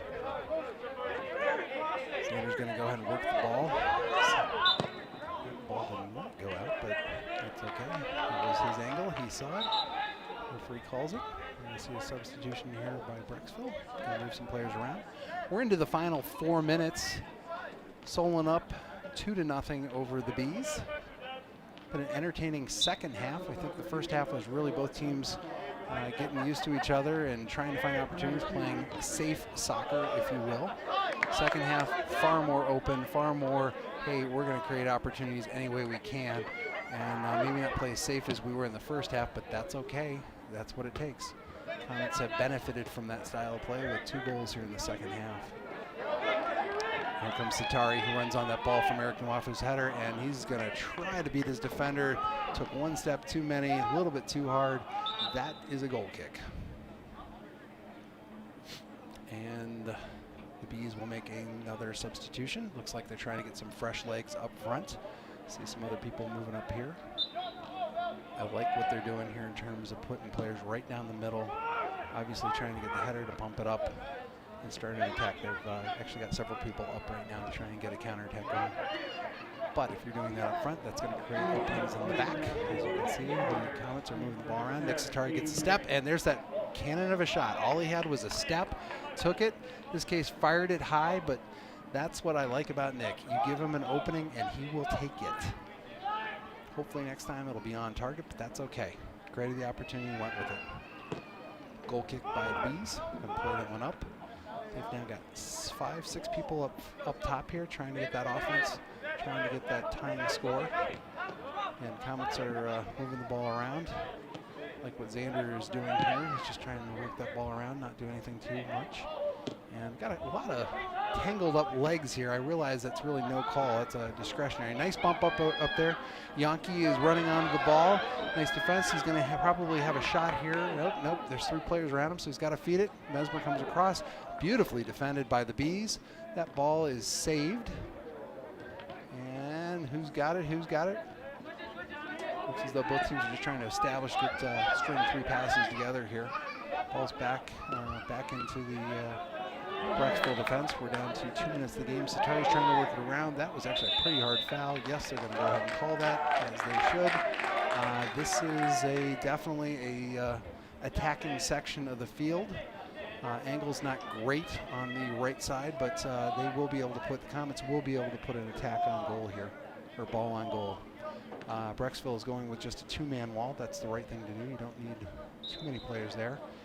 Xander Morales is either going to try and put this on goal or put this on the back door or point where his players can run on it. He's got a really nice cross, so I expect he's going to probably try to look for Nwafu. Ball comes across, and Andrew Mesmer almost. He was in stride on that, tried to tap it. His tap goes over the goal. It will be a goal kick for the Bees with just over a minute left in this one. Noah wins the ball. He's going to go ahead and play it off there to Nwafu, and that ball's just going to bounce around. At this point, with us down to less than a minute, any goal for either team will be a surprise. I think both teams are really content just to play this thing out. Eric goes ahead and penetrates. Got an extra step there by running over the Brecksville player. Good call by the officials saying, no, you can't do that. Let's switch possessions. Brecksville's going to put the ball up. Looks as though they're moving most of their team into the midsection to try and create an opportunity. Here comes the attack. They're coming down the left side. Alex Rosen does a nice job getting the ball and got the ball really well done and hit it off of the Brecksville player in the process. Gotta admit, I thought there was going to be a foul there. Nicely done, Alex. Ball goes back to Zach Baldwin. We're down to 15 seconds. That's just really to kill some clock. Ball's going to bounce around. We're going to be in the final 10 seconds. I hope you've enjoyed the game today. This has been an entertaining one. Comets are going to come off with a 2-0 win. This will be their 4th win on the season, 3rd win in a row. You gotta like that. Appreciate all the time today. Thank you for joining us for SETV. Hope you enjoyed the game as much as we all did. Enjoy your Saturday. Enjoy soccer. And thanks so much for being a part of it today.